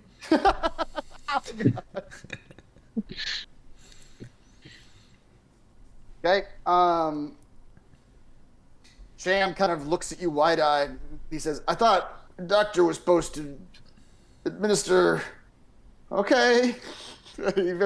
He with not nearly as much grace as you, Wilson. He just sort of very scaredly puts the needle in his arm and sort of winces and pushes it in. Oh, Sham, grow a pair and get it over with. We're all doing drugs now. Everybody's doing Stop drugs. being a pussy. Yeah, you know Sweet. what withdrawal feels like. My poor sweet Sham. Okay. Back on the bridge, the timer now looks like it's about at 5 minutes. Rye is telling you, Miller. She says, "Listen, I'll detach you from the Cronus side, Captain. If you can get to the Daisy, you can fly it to the Cronus. If you can set the Montero on a path out of here, and you can make it to the Daisy." She kind of looks at your leg. In time, Mm-hmm. you might be able to get out of here in time. All right. I'll make it. Can the rest of us hear y'all talking, or are you talking to each other private? No, we're just To you, private, Miller. I think. Just the no, two of the we're private. I have not updated anybody else on what's going on. Yeah. Just They're gonna probably all upset them. very worried because that warning is going off every minute. Of, Yeah. like, this Well, ship's could- gonna self-destruct. Could I use our radio or our heads or whatever and call the captain? Call him? Yeah, you can Yeah. absolutely do that. Yeah, okay, so I'll do that and then, That's right. Answer the phone call. Captain, the monitor says we got 5 minutes. What's going on? Have I cleared the ship yet? Can I can I switch to a private channel with her? Is that something that's possible? Or That is something that's possible. Yes. all right, I will switch to a private channel with Davis and say, Davis, it is. I realize it's a private channel. Yes. Yeah. It sounds like She's like, one moment, and she like kind of like turn away from Turn the away. group, Yeah. Like, walk away. walk into the corner, and she'll kind of whisper, what is it, Captain? I do believe that our corporate liaison has sabotaged the Montero. The ship computer has denied access. There were logs that were made after we docked. And I know not only would Shem not do this, he's not capable of doing this. So I am considering her extremely dangerous. And I would... I don't know if I have the authority to like arrest her or whatever else, but I just need you to be careful around that woman. And in the meantime, they also tried to decouple the ship, the Montero, and we're going to have to deal with that. The ship is lost, Davis. I'm sorry. There's no way to recover it. Rye is going to try to detach it from the side of the Cronus, and then I am going to make it to... I need to get the ship away from here, and then I can try to rendezvous using the Daisy. And you can tell she's very strained about all of this, but trying to act brave for all of you. Shit, Captain. I know the specs of that ship, and what you're telling me doesn't sound good. Are you sure you're gonna make it off that ship? Of course. I'm sure we've been in airier jams than this. And we've always made it through, right, Captain? That's right. That's right. Tell me, is there anything I can do from this side? And then he kind of looks at Albert or Reed's like, you, do you think this ship is pilotable? You're gonna need to figure that out. We're gonna need Sham to get the air supply because I'm gonna run out of air very soon if I do make it back out of here. So your job is to get the Cronus up and running, and hopefully we can find that monster at some point, but the Cronus is now going to become our ship because this one is lost. Shit. I hope you mean that. Don't do anything that Wilson tells you to do. Do not trust her at all. Do you hear me? I understand, Captain. Kind of side glances at Wilson a little bit. And Wilson and Clayton are like buddy talking. Right Yeah. now. You can see that from across the room. Did you get the shots okay? You got to the medical bay? I don't want to have like too much of an extended conversation about like. That's true. But yeah, it says 4 minutes now. Right. You do have to go. Yeah. Yeah. That was. Well, I could be doing things because I'm talking in my. That's true. So Yeah, we'll assume we're doing this while I've got hands-free headset. while you're talking, in fact, while you two are talking about where you're at now. Yeah. So how's your day? A side comm comes in to you, Miller, and it's Rye. Says, Captain, I'm ready. The ship's one more good cut with the torch, and the ship's gonna fly off. All right, I'm making my way down, if I haven't already, down to the Daisy. Or no, I need to set the ship, don't I? First, I need to be piloting the ship away, and then get down to the Daisy. You do, yes. Okay. That's right. Yeah. All right, so I'm at the bridge and says, and I give the okay to Rye and says, "Go ahead, Rye. I've got it. I've got control. I assume I do have ship control, right? Does it actually let me pilot the ship? Okay. You can still pilot the ship. Yes. Ironically, she did everything but shut down the goddamn controls. I keep saying goddamn like I'm on D&D. There may be a bigger pantheon in this universe. I don't know. Yeah. So yeah, I give her the okay. Okay. You hear a loud thunk, and the whole Montero shakes back and forth, Miller. And you see immediately your viewfinder, where you earlier could see like the front end of the Cronus, start to drift slightly out of your viewfinder. I immediately start piloting it away. I assume, did we drop the load or did we not do that yet? I meant to do. You have not done that yet. Okay. That you could do that as part of getting the Daisy out, because it's the same. Okay. The same. What do you call it? The thing that drops out underneath the ship. Where the Daisy releases from, that's where all the load is. So you would have to do a couple things to do that, but you could do it from there. Yeah. All right. So yeah, I'll pilot the ship away. It's a gradual, like not like immediately perpendicular way, because I still want to make my way to it, but on a course where I know it's going to be at least hopefully going further away within even a few minutes. Okay. And then I'll immediately hobble my way down as fast as I can. Captain Miller, would you please give me a piloting roll? Piloting? I don't have a pilot for that. You do have a pilot for that? No modifier? No modifier. I'm so stressed out. Now we did look up our stress rules last time, where they're... That's true. I guess it depends on the panic. There are two things you could do here. One is you could push the roll. Add another stress, but you get to re-roll everything that's not a 6. Push it real good.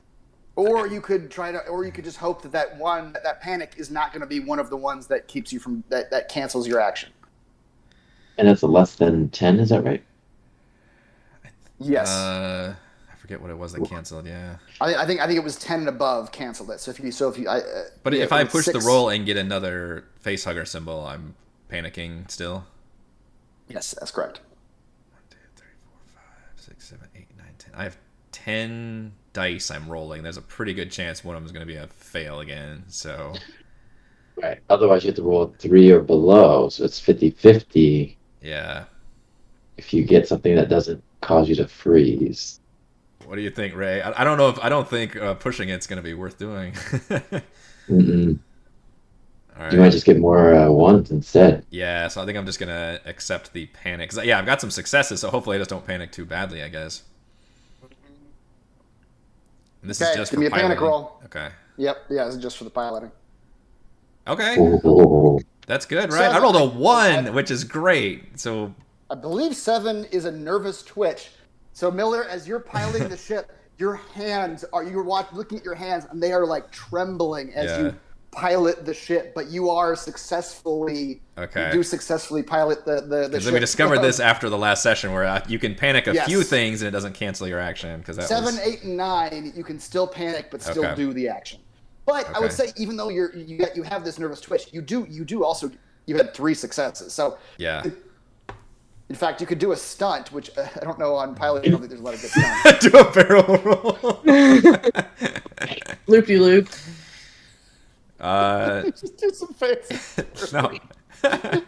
I have no time for stunts. I'm just trying I'm getting the perfect trajectory where it's like I'm gonna get it away, but I want to be able to make it back if I can.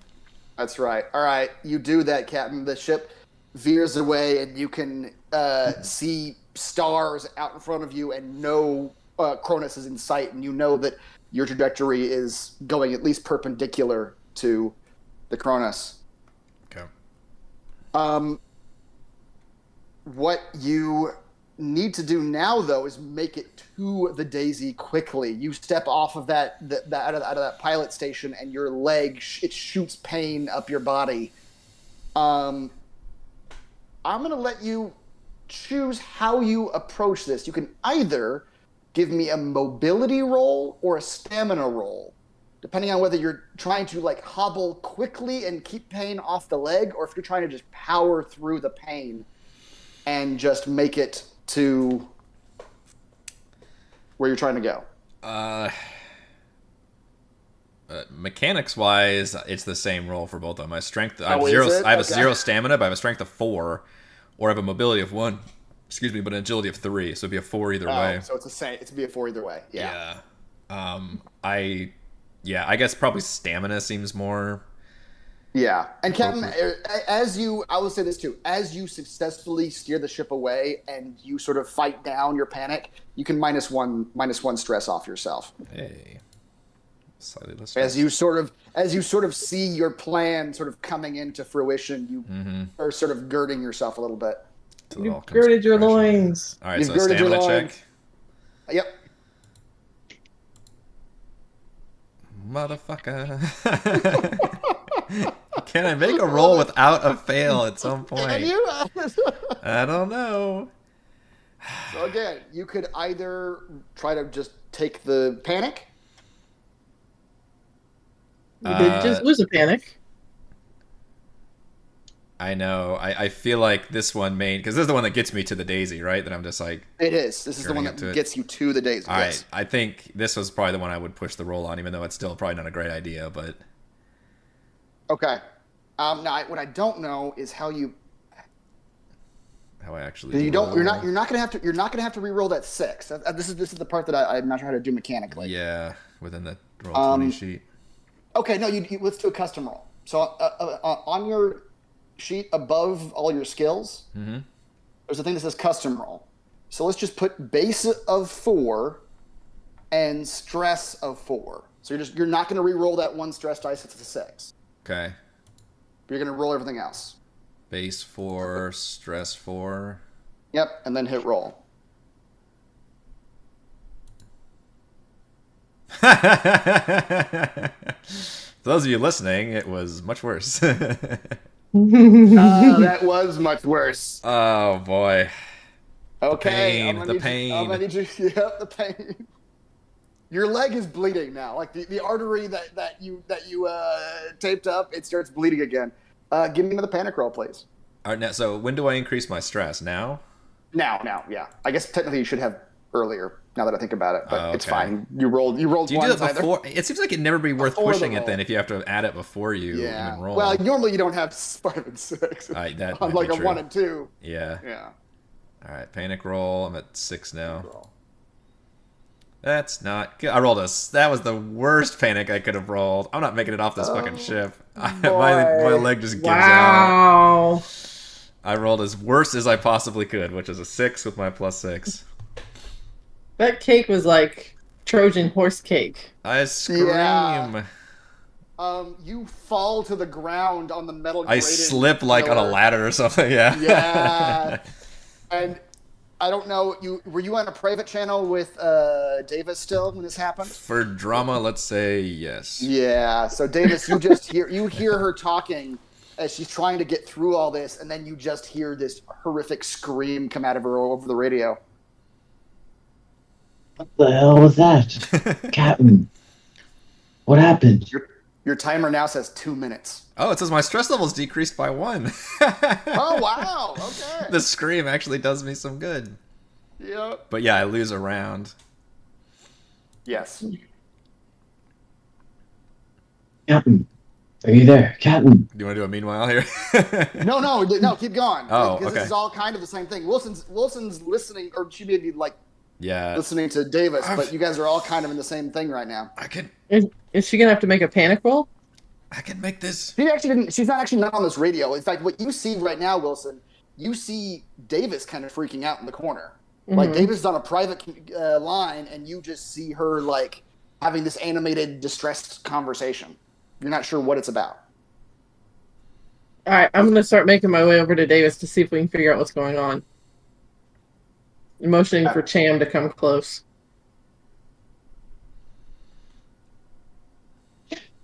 Captain, is Miller gonna reply or not really? You can. Yeah. She screams for a while. She's like, shit! I think I tore it open again. Fuck! Where are you, Captain? Have you made it off the Montero yet? I'm getting to it. God! Shit. Why is the captain still on the Montero? It sounds like it's that leg of hers. Where the hell is Rye? At this point, you hear Rye coming down the ladder to the bridge. Davis looks up at Reed or John's.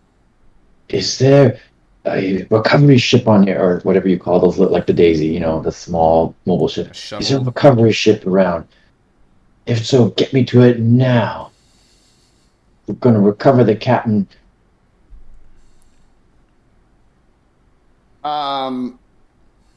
Who's on the bridge with you right now? John's, the XO, says, what shuttles we had were launched when all shit hit the fan. We've got nothing else on the ship. The Cronus is just the Cronus now. Shit. Do you not have any resources we can use to save this captain? John's looks at you kind of like almost panicked, just sort of like shaking his head. Damn it. Davis is gonna just start running towards I don't know, we're at the entry point, I guess, or the umbilical entrance? Yeah, the umbilical entrance. Just kind of running back. You can. Rye has already closed it up. But you can run to that, like try to get a view of the Montero. As Davis runs out, Wilson looks back at Clayton and just nods, like that knowing nod. Yeah, where are they? Here? Yeah. That's it's up the ladder, but for map purposes, that's fine. Yeah. Or no, where they are, it's. Right. What happened? Why isn't the captain with you? He had to steer the ship. Someone had to steer the ship away. Is he on the Daisy yet? I don't know. She let out a terrible scream. It must be that leg of hers. No, there. At this point, Cham opens up like a broad communication to the whole Montero crew. He's the kind of that has like reply all to like the private messages. Captain, you're getting off that ship, right? Warning, displacement drive malfunction. Cascade failure imminent. Fission I'm on my You way, hear it say, Cham. you hear it say 1 minute. Yeah. I'm almost there. I'll be with you soon. You listen to Davis, all right? You be a good boy now. Be a good boy. Do as your mother tells you. Can we see anything through the window? Yes. Well, through the bridge, you could probably see through the viewport, or through any viewports along the side of the ship. You can see the Montero. You don't see the Daisy taking off from the ship. You see the Montero sort of accelerating away from the Cronus, kind of getting smaller in the distance. Captain, you should be on the Daisy by now. Do you need me to make any other rolls, or is this just a Captain, cutscene? you try to stand up on your leg, and the artery is so cut. You think you hobbled down this metal stairway. Yep. And you can see you're a couple walkways away from the Daisy, and you can tell you're not gonna make it. Yeah. I tell Cham, like, Cham, I'm almost there, but you need to. The Cronus is your ship now, all right? You need to secure it, take care of it, fix the filters, and you listen to Davis. And Davis, alone, do you understand me? I do, Captain. I hear you. All right. You watch over Rye. You all it gets see. cut off. It gets cut off. You get about as far as watch out for Rye, and you all see in the distance the Montero just erupt into blue light and very briefly orange flames that just implode almost instantly. The whole of the Cronus rocks, and you're all almost thrown off of your feet. But due to Miller's actions, no actual damage to the Cronus is done. Davis screams, "No!" Good Wilhelm scream. And thus ends the life of Captain Vanessa Miller. Down with the ship. Down with the ship. As any good captain would. That's right. All right, Eric, at this point, you have a choice. You still have 2 members of the Cronus or Montero crew alive. So would you like to take control of Lyron Sham or Rye?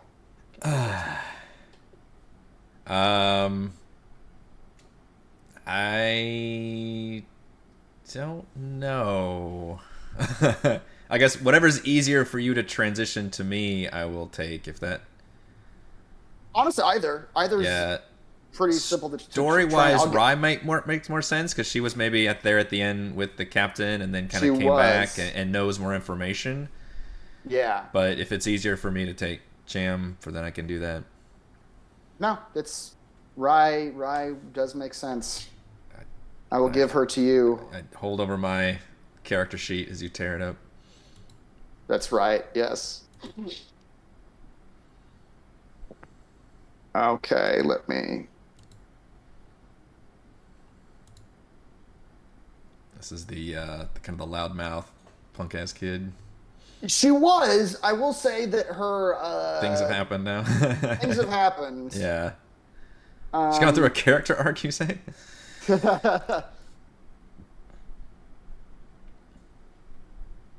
But still kind of a hothead? It's still kind of a hothead. And you know that, well, I'll give you her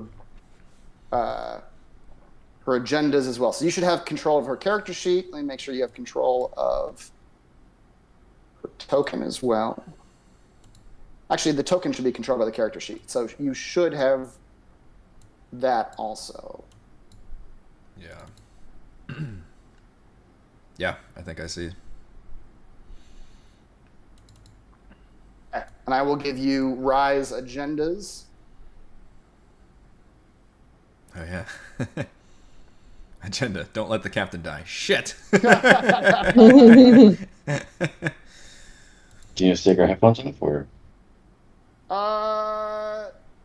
Hers are pretty simple, but also You can just share the handouts to me. I can just share them. Yeah, I'll just share it. Okay. So that was Act 1. Yeah. I just showed you Act 1. They're both basically the same. They are very, yeah. But I feel like things have changed so much now already. Things have changed a little bit already. Yeah. Like stuff's happened since this act began. When put her through. Yeah, when Ryan makes it back and sees all this happening or hears it all, she will.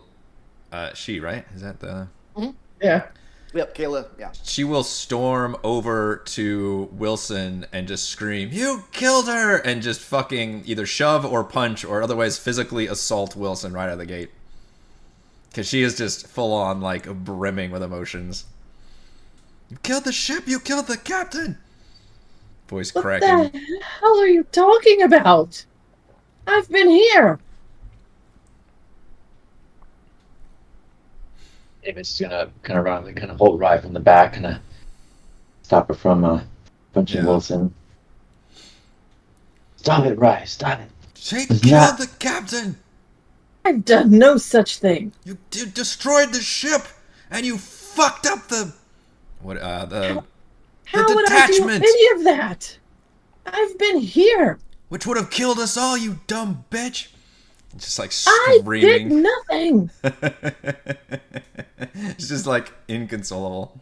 Stop it. And she's angry, like upset though. She's like kind of crying at the same time because she's just experienced all that like very vividly and saw the captain. Yeah. I don't want you acting like this way. Pull yourself together, Rye. Wilson is looking directly at Rye in the eye and is with such forceful determination saying this to make her understand, I did nothing. She is so far inconsolable. She just wants to attack you, and she doesn't seem to believe anything that you're saying. So it's gonna have to be up to a third party, or else they're gonna have to like sedate Rye or something. Yeah, Cham comes up to Rye and he'll say to you, he'll say, "Listen, if she did this, I'll fucking help you kill her when this is all over. I swear to God. But right now, Captain told me we got to keep ourselves alive, and I've been looking at things. I know what we got to do to keep ourselves alive." And I need you for that. Davis, here you're talking? Yeah, the three of you are all standing right next to each other. And that also means inoculating you right now, Ryan. You're the only one left.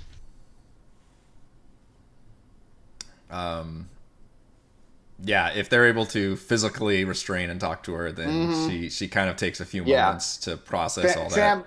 Yeah, and Cham will pull her away and say, like, "I swear to God, you won't have to look at her anymore. What I need you and me for, it ain't here. It's other parts of the ship. The stuff we gotta do." She doesn't get to get away with this. She won't. I swear to God, I'll help you do whatever we gotta do. I have done nothing. I wasn't even the last one on that ship. I was the last one on that ship. What are you saying about me? I'm not saying anything, Sham. What are you admitting to? I don't know what's going on, but all I know is right now we got air scrubbers, we got a reactor, and we got a comma ray that we gotta fix, or we're all gonna die on this thing. Obvious someone is on this ship trying to kill us all anyway. We also gotta keep ourselves away from whatever that monster is, yes. We're the real monster. That monster didn't kill the captain. That monster kind of did It's kill just the very captain. evolutionary. I mean, if you're looking for blame here, Hobbled her so that she was unable to save herself. Sure, Yeah. it was an assist. it's like a 90-10 situation here. Yeah, Rye will have to be basically separated from Wilson for the foreseeable future. Yep. And Cham, at least I don't know if Davis will help, but he will physically pull her out of the room. Yeah. Maybe into the hallway here. Do we inoculate Rye yet or not yet? Wait, what? Davis will grab a inoculation for Rye. Oh, yes. And Rye, are you gonna let Davis do this? She'll look very meaningful. She'll look kind of worried at a second and look for Davis for reassurance. If Sham's with her too, she'll actually look with I'm reading now that Sham is the buddy, so oh yeah. I have to reorient myself to different character sheets. That's right. Yeah, you got a whole other set of. Yeah. Well, who is her? The opposite of buddy, whatever. Rival was the captain, actually. Oh, so that makes it even more interesting that it was it was a right, but then the captain got killed. So. Yep.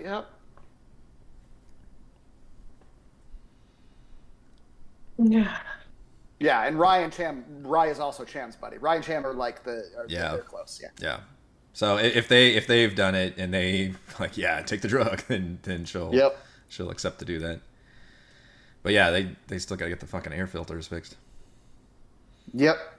As the three of them are leaving the area, she'll turn and look at Reed, because Reed and Wilson kind of had that we're both badass military individual type of situation going. And she'll look at Clayton and Johns and tell them, it's been this way since the company put me on that ship.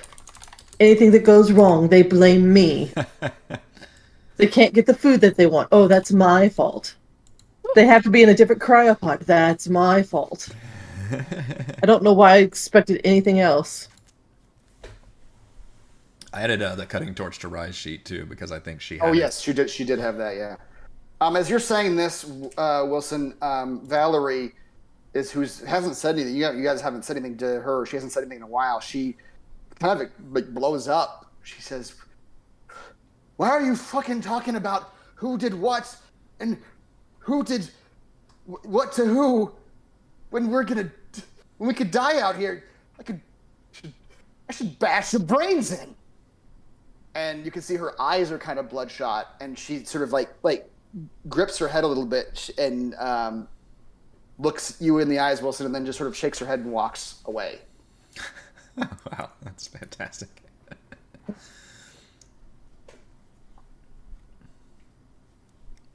Wait, hold on. Davis, Sham, and Rye are in the hallway when this happened? They are. That's right. Okay. Yep.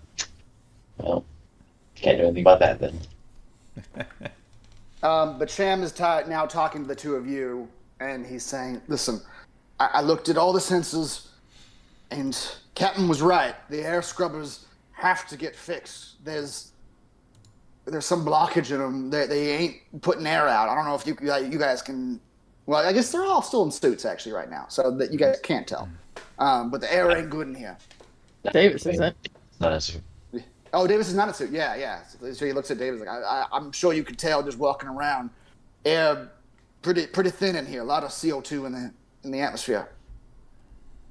But we got two other problems. The reactor has been shut down for 73 years and is going to need some 10 to 11 care to get going again. Rye, I think you know how to handle the reactor. Yeah.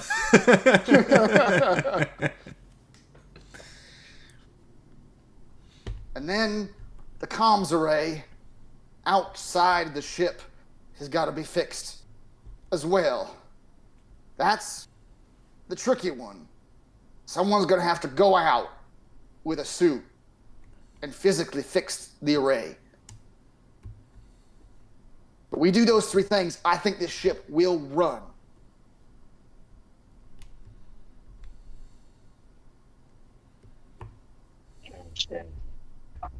You know shit's better than the rest of us. I mean, we got 4 other people in that room that might help us, but if I'm being honest, I only trust you two. Can you fly it, Davis? I can fly any ship. And don't know if you heard shit, but Captain's One of the captain's last words were not to trust Wilson. Rye nods vigorously. Yeah. I don't. If only because Rye don't either. It's the three of us against him. I just don't know those other three. I don't know Flynn either, wherever he went to. It could be of use to us, but if we're going to survive, I think it's just going to be the three of us working together. Okay, so who's doing what? Captain told me to go fix the air scrubbers. I know how to do that. I brought the scrubbers with me. Mm-hmm. One page is one of the other two options. How far is the The other two reactor? options were that the engine has to be basically manually restarted with some repairs in the reactor room. And the last option. And the last one was the comm array.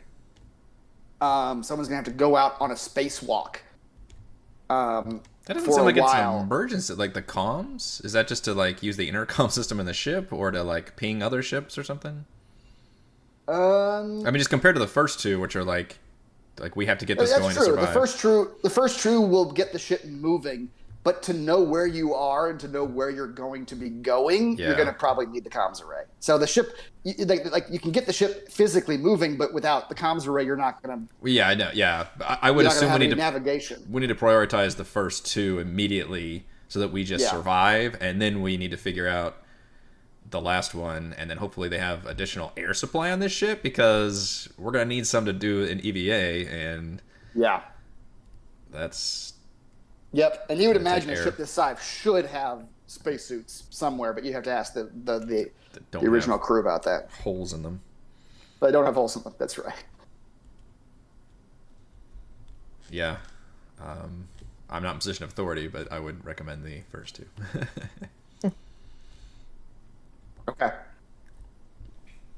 Y'all can So I was just gonna say on the inside, Wilson would have talked to Clayton saying we need to get Reed to the med bay. yes, she's just. He looks very suspicious, as we do. She's acting like the others were. We need to get her somewhere contained.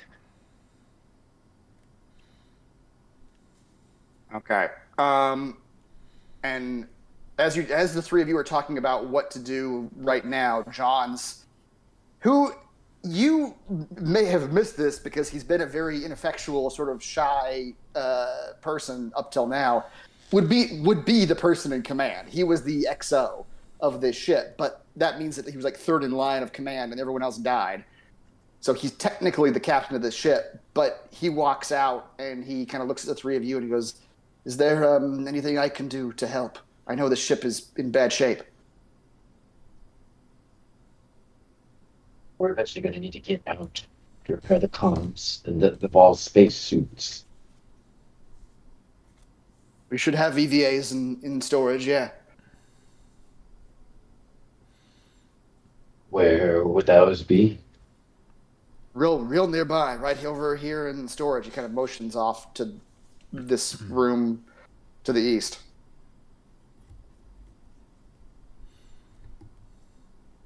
How are y'all doing? Do y'all not need oxygen? There is air in this place.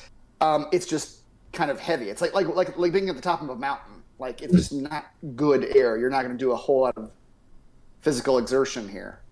Mechanically, that means your stamina rolls aren't going to be too hot. While you're, I think maybe your strength rolls in general, but.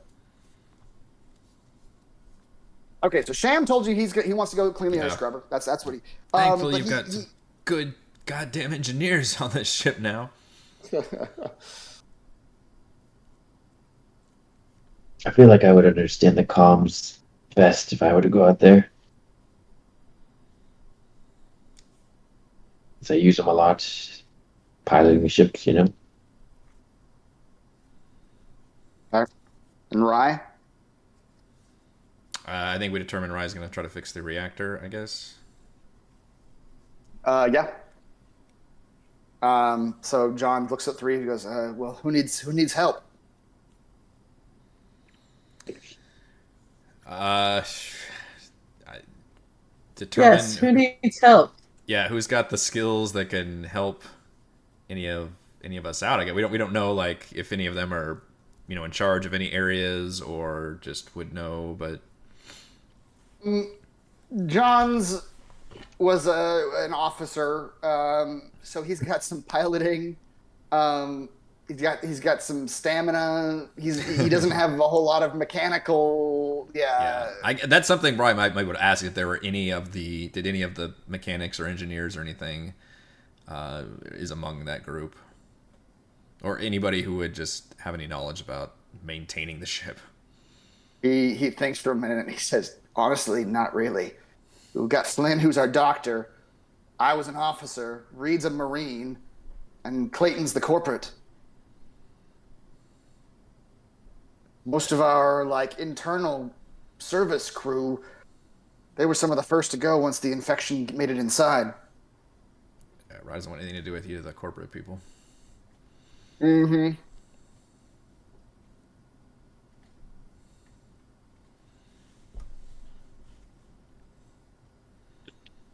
So yeah, he'll go with whichever one of you wants him to go with. But he's just sort of Rye will just look at Cham for how to divvy that up, I guess. Or Davis. suppose you can go with me. How many suits do you have?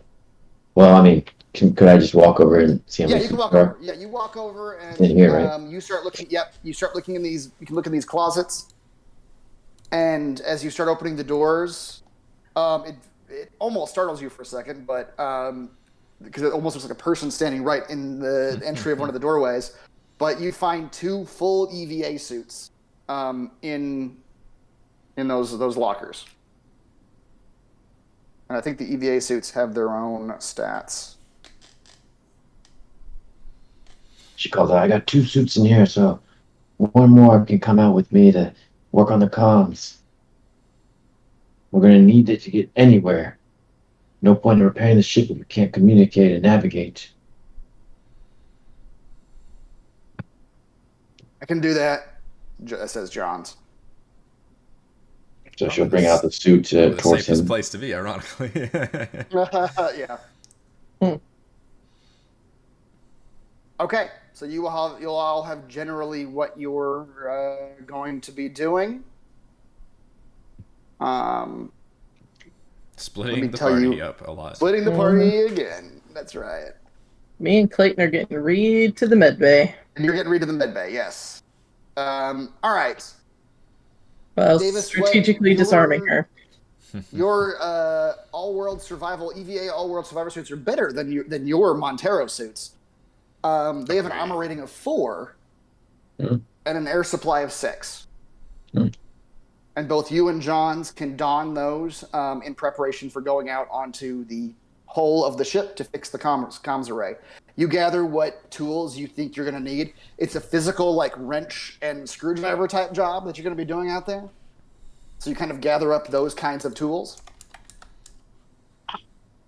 Okay. Meanwhile, Rye, you're headed down to the reactor now? Is that what you're doing now? I think so. Okay.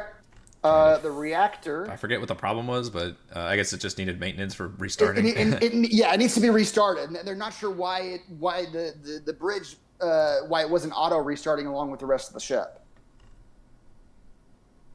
Okay. So it's on cargo decks. It's on the cargo deck on deck C. So you're able to go down the ladder here. I will sort of montage you a little bit as you go through the ship. So you go. Montage. Let me drag you. So you are now on deck C, and you can just kind of make a straight shot. I don't know. Do you want me to move your token, or do you want to move it? You can move it, but I'm also going to be kind of looking around a little bit as I make my way there. I know I've got a job to do, but this is also a new ship, and It sure is. Just seeing what all's around. I'm not necessarily like So, gonna go yeah. make a room-to-room sweep, but if something catches my eye, Yep, you pass by these rooms, which it's a bunch of rooms that you know are like mechanical storage equipment. You go all the way down this long hallway, and I mean, actually, you know what? do I need to Chan check comes on- with you oh yeah, because the door that you're standing at right now is the access to the air scrubbers. oh okay. So Cham needs to come with you anyway, Going the same and way. he opens this door. Well, I guess this is where we part ways. Keep your line open. Let me know how things are going. All right, Sham, be careful. You too. You keep going till you get to. You step out of like the ship hallways and onto like a metal overhang grate, like a factory floor grating. You said this was It's deck a C? catwalk. Yep, this is deck C. So you step out onto a catwalk that overlooks the vehicle bay, a vehicle bay below. A crane on ceiling tracks loads cargo to and from the vehicle bay and the cargo deck. The crane is currently inactive.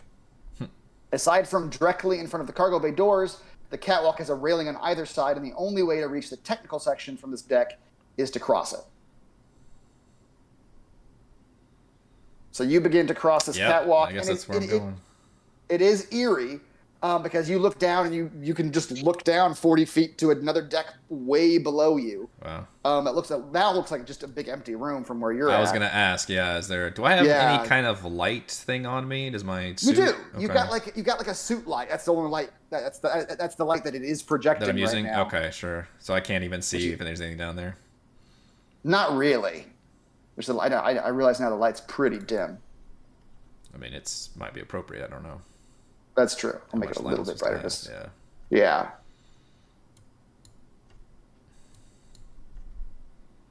Spooky. That's right. You make it all the way down to then another junction. That's another ladder that goes all the way up and down the ship.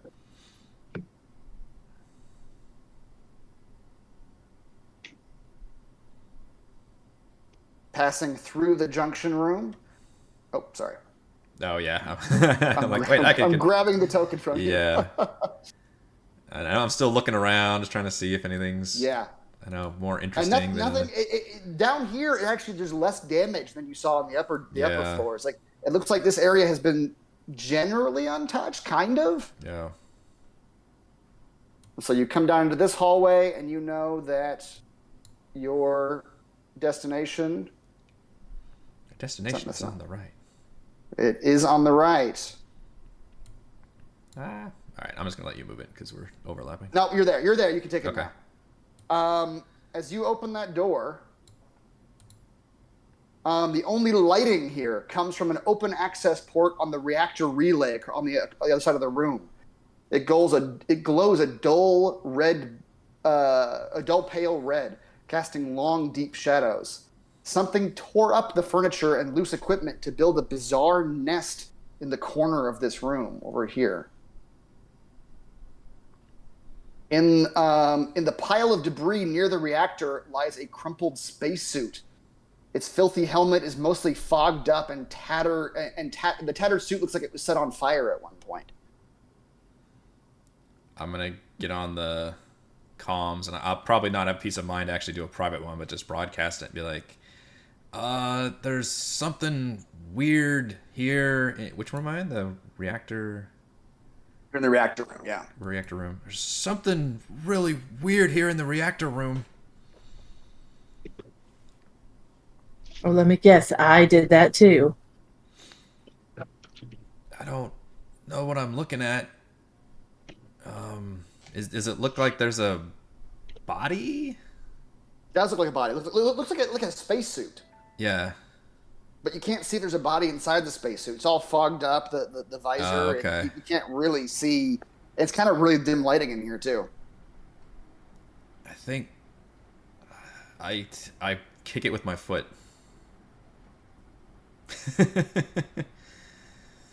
Okay. As you approach you start sort of nudging it with your foot. Meanwhile,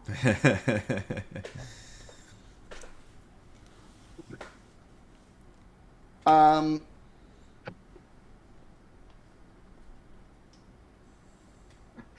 meanwhile, find where I'm at.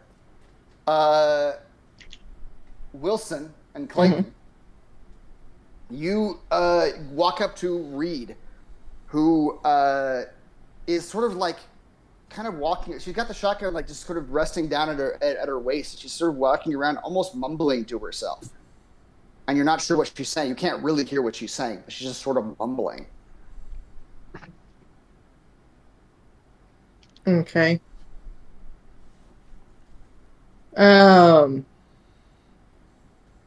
Do we know? All right, so Wilson just kind of looks at Clayton and is going to defer to him as he has the greater knowledge of dealing with his crew and what we're potentially seeing the beginnings of. And just kind of ask him, is like, is it safe to attempt to relocate Reed away from this area? Clayton will walk up to Reed at that, and he'll sort of kind of come up to her and say, Reed, it's all right. The cryo sleep has done things to all of us. We're going to go down to the med lab now, and we're going to both get checked out and get some fluids into us. It'll make us feel better. And he very gently kind of takes the shotgun out of her hand, and she doesn't really stop him. Okay. And he just sort of motions to you, Wilson, at this point. Okay. I mean, Wilson will take the shotgun from him and just like...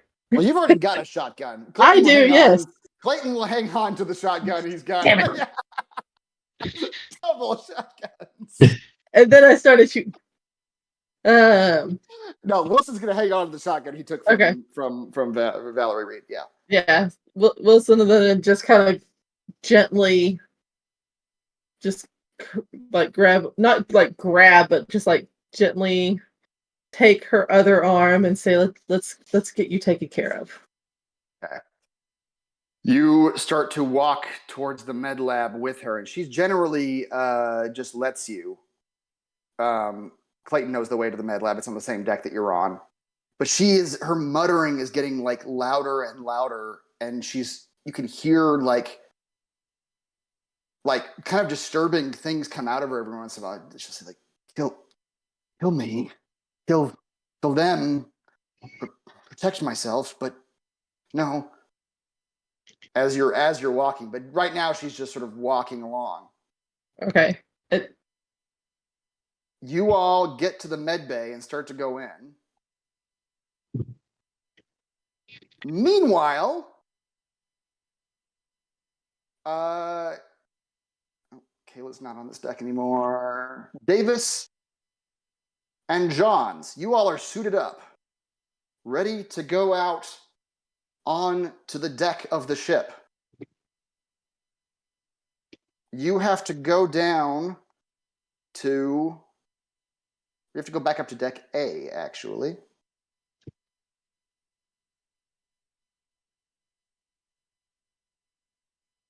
No, I'm sorry. You can do it from here. There's actually some access from right south of where you're at. Access to the outside hull. So you start to go that way.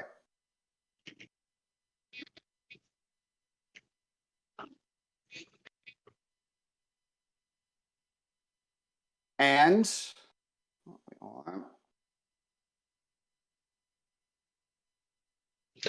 do I have access to my weapons with the suit on, or I do not? You do. Yes, you do. Okay. Yeah.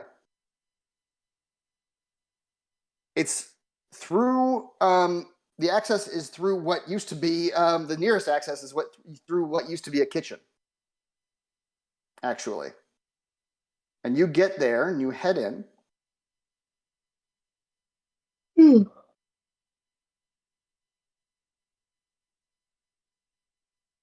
What the? And you find that these food stores were ravaged. It looks like a pack of rabid raccoons have been through here. Most of the exposed food stores are rotten and covered in mold. Space raccoons? Space raccoons. Someone had been making origami owl animals out of metallic paper, setting them up around the room. The origami animals glitter in what little light you project. In the center of the room, you see a woman. She is kneeling on the ground, and she is not moving, but she is not fallen over. She's just kneeling. Davis whips out her pistol and points it at this woman. Just kind of a first reaction when you open the door and see some. You do that, and she does not react at all. It's as if it looks almost like a statue to you, but it very much looks like a real person. What the hell is that? Johns I think kind of relaxed a little bit. I think that's Ava. What do you mean you think that's Ava? You mean the android, the synthetic? No, what did you call it? Yes. Yeah, the ship's android, yes. I think that's her. I thought she would have long disintegrated or something. We left her to tend the ship, but when I heard it was 73 years, I assumed she would just, I don't know, die? Do androids die? Davis saw the logs of the... Or did I think, Davis? yeah, I think David we looked did at see that the was logs. the last session, I think. Yeah, it was, yes. Ava. Oh. The logs, the computers said that. Crap, can you remind me what did it say? I know she shut herself down, but Ava said that she was deactivating herself. That was one of the last log entries. Ray, if you look under the last thing under reference, it should say Android reactivation. Yes, there was a log statement that said that she was starting to malfunction. She didn't give any details, but apparently she self-deactivated. And there's a way to reactivate her. Perhaps she could provide more information. What do you think, Johns? If there's a way, I didn't know Ava very well myself. I don't know how. He kind of looks at her a little bit, kind of pokes her, maybe puts his hands on her. And as he does that, as you get close, you can see that the back of her head, you can see this milky white substance in her hair. And he says, I think she's been damaged. She must have deactivated herself when she was damaged. And Davis, you remember that, and you could pull it up if you wanted to, that the log that you saw has a reactivation sequence for her. But it doesn't seem like Johns has it. Well, I don't quite know what happened, but I'm sure she could provide any more information about maybe these creatures or how to fight them. I think anything would be helpful in this case. Don't you agree? I do. All right. Gotcha. She'll kind of think back and kind of look at her notes. All right. I guess there's a keypad somewhere to type this. Or no, you would guess that with a synthetic, it's audio. Oh, all right. Let's give it a go. All right, Android. Let me start with the sequence. 8833J99. Nothing happens for a moment, but then you hear like a creaking, like as if someone's like cracking their neck, even though you don't see any movement. And then the eyes on this woman begin to blink. Just step back and pull her pistol out again, just in case. And the customary human greeting at gunpoint. Welcome to Earth. Nope, with this in hand. Or space. Her eyes blink and open wide. She looks around kind of erratically, and she lands on John's. Executive Officer Johns, it has been much time linear, unclear. Are you well? Albert looks at her like little deer in the headlights. I guess that is good. What is our current situation? Last I was activation, it was rather dire. I have had much time to ruminate on the events that put us in this situation and our reaction to it.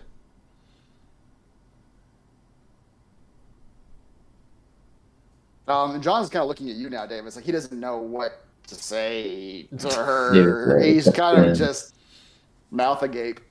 He'll step in and clear her throat, get her attention. Hello. Ava. I Ava. am unfamiliar with you. You are not a member of this crew. I am not. I am Leah Davis, a member of the former, she says heavily, USCSS Montero. I'm not sure if you've heard of us. I have not had access to information in some time. We were on a typical route from the... Oh, crap. I can't find this information. From the asteroid belt? Forget. A station to Sutter's World. I don't remember what the name of the station is, but... we were on a mission from Anchor Point Station to Sutter's World when we came across a distress signal, which was your ship. Oh, apparently yes. you have been missing for 73 years. She blinks at that. 73 linear calculating time. Yes, 73 years. What can you recall from before you deactivated yourself? I have had much time to think. When physical operations began to fail, I deactivated them, but my computational processes were still operational. We encountered Draconis Strain 26 on LV 13394. Archaeological expedition. We encountered best described as urns with the substance within them. Urns were brought onto ship. Liquid contained within those urns began to exhibit fascinating behavior. Liquid produced spores that produced motes that infected organic beings. She blinks again, calculated 96.54% chance upon contact with motes of organism growth within body. And then she blinks a little bit more, and she almost gets... You don't think androids do great at, like, human emotion, but she almost looks like worried, surprised. Exo Johns, Dr. Cooper and Dr. Flynn, their antidote, their vaccine they developed, that was administered? Johns just sort of nods at her. And you yourself, Johns, and you yourself, Davis, have partaken of this antidote? We have, except that Scientist Cooper did not. He's no longer with us. That information makes sense. Dr. Cooper would have realized the percentage chance of the antidote rewriting one's DNA. She looks shocked. Wait. What? She blinks a bunch of times and looks at you. 66.578% chance, precisely. Rewriting DNA. I don't like the sound of that. I like my And DNA the way it is. John says his eyes start to get wide. He said, "Oh God, the others. After we killed the monsters." Yes, that is correct. The distension of limbs, the increased aggressive behavior, the eventual deformation. It is what happened to the rest of the crew The side effect is as monster. a result of the antidote. So damned if you do, damned if you don't. Is that what you're saying? I mean, 66 still better than 98, right? I suppose. Are you guys on an open line right now? No, I'm just reacting as a player. Yeah. I don't know any of that.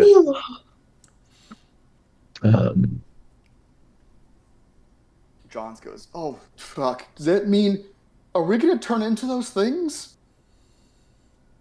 What the captain turns into?" And you all, your minds race back to a corpse that you found in a room that had blown its head off with a shotgun, That had all the whose weird- limbs yeah. were too long. Mm. And as Ava 6 is telling you this, Davis, meanwhile, Wilson, you and Clayton have made your way into the med bay. And immediately as you come in the med bay, you see that something is wrong here. This place has been ransacked. Stuff's been pulled off the shelves. Things that should be here. And Clayton even says it. He goes, the samples are gone. The samples were in here, but they're not here anymore. We need to find them. And then you all look to the south into the room where the med pods are, and you see the body of Liam Flynn with a bullet hole in the back of his head. And at this point, Valerie Reed's mutterings get louder and louder, and she eventually screams, "Kill them all!" And she swings her fist backwards at both of you. Meanwhile, in the reactor room, Lord. Rye, the suit you kicked, Mm-hmm. it starts to get up.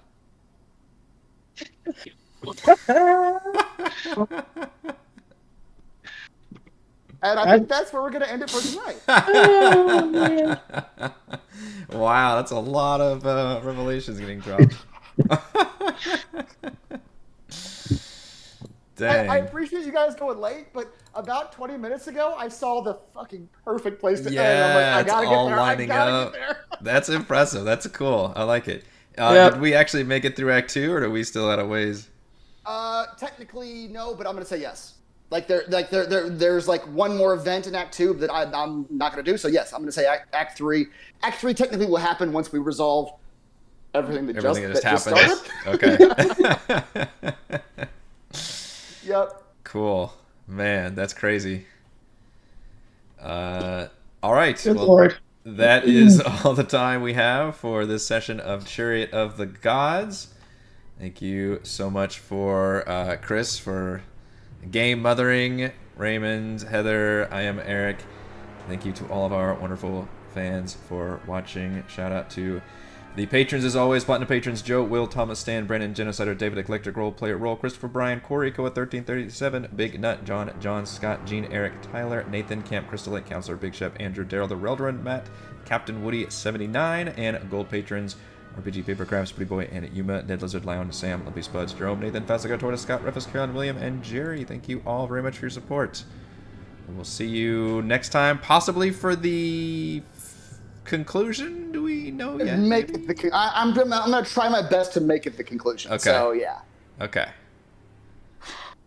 We can talk a little bit more about that in the Yeah, chat yeah. afterwards, Then but- stick around and we'll do chat here in a second.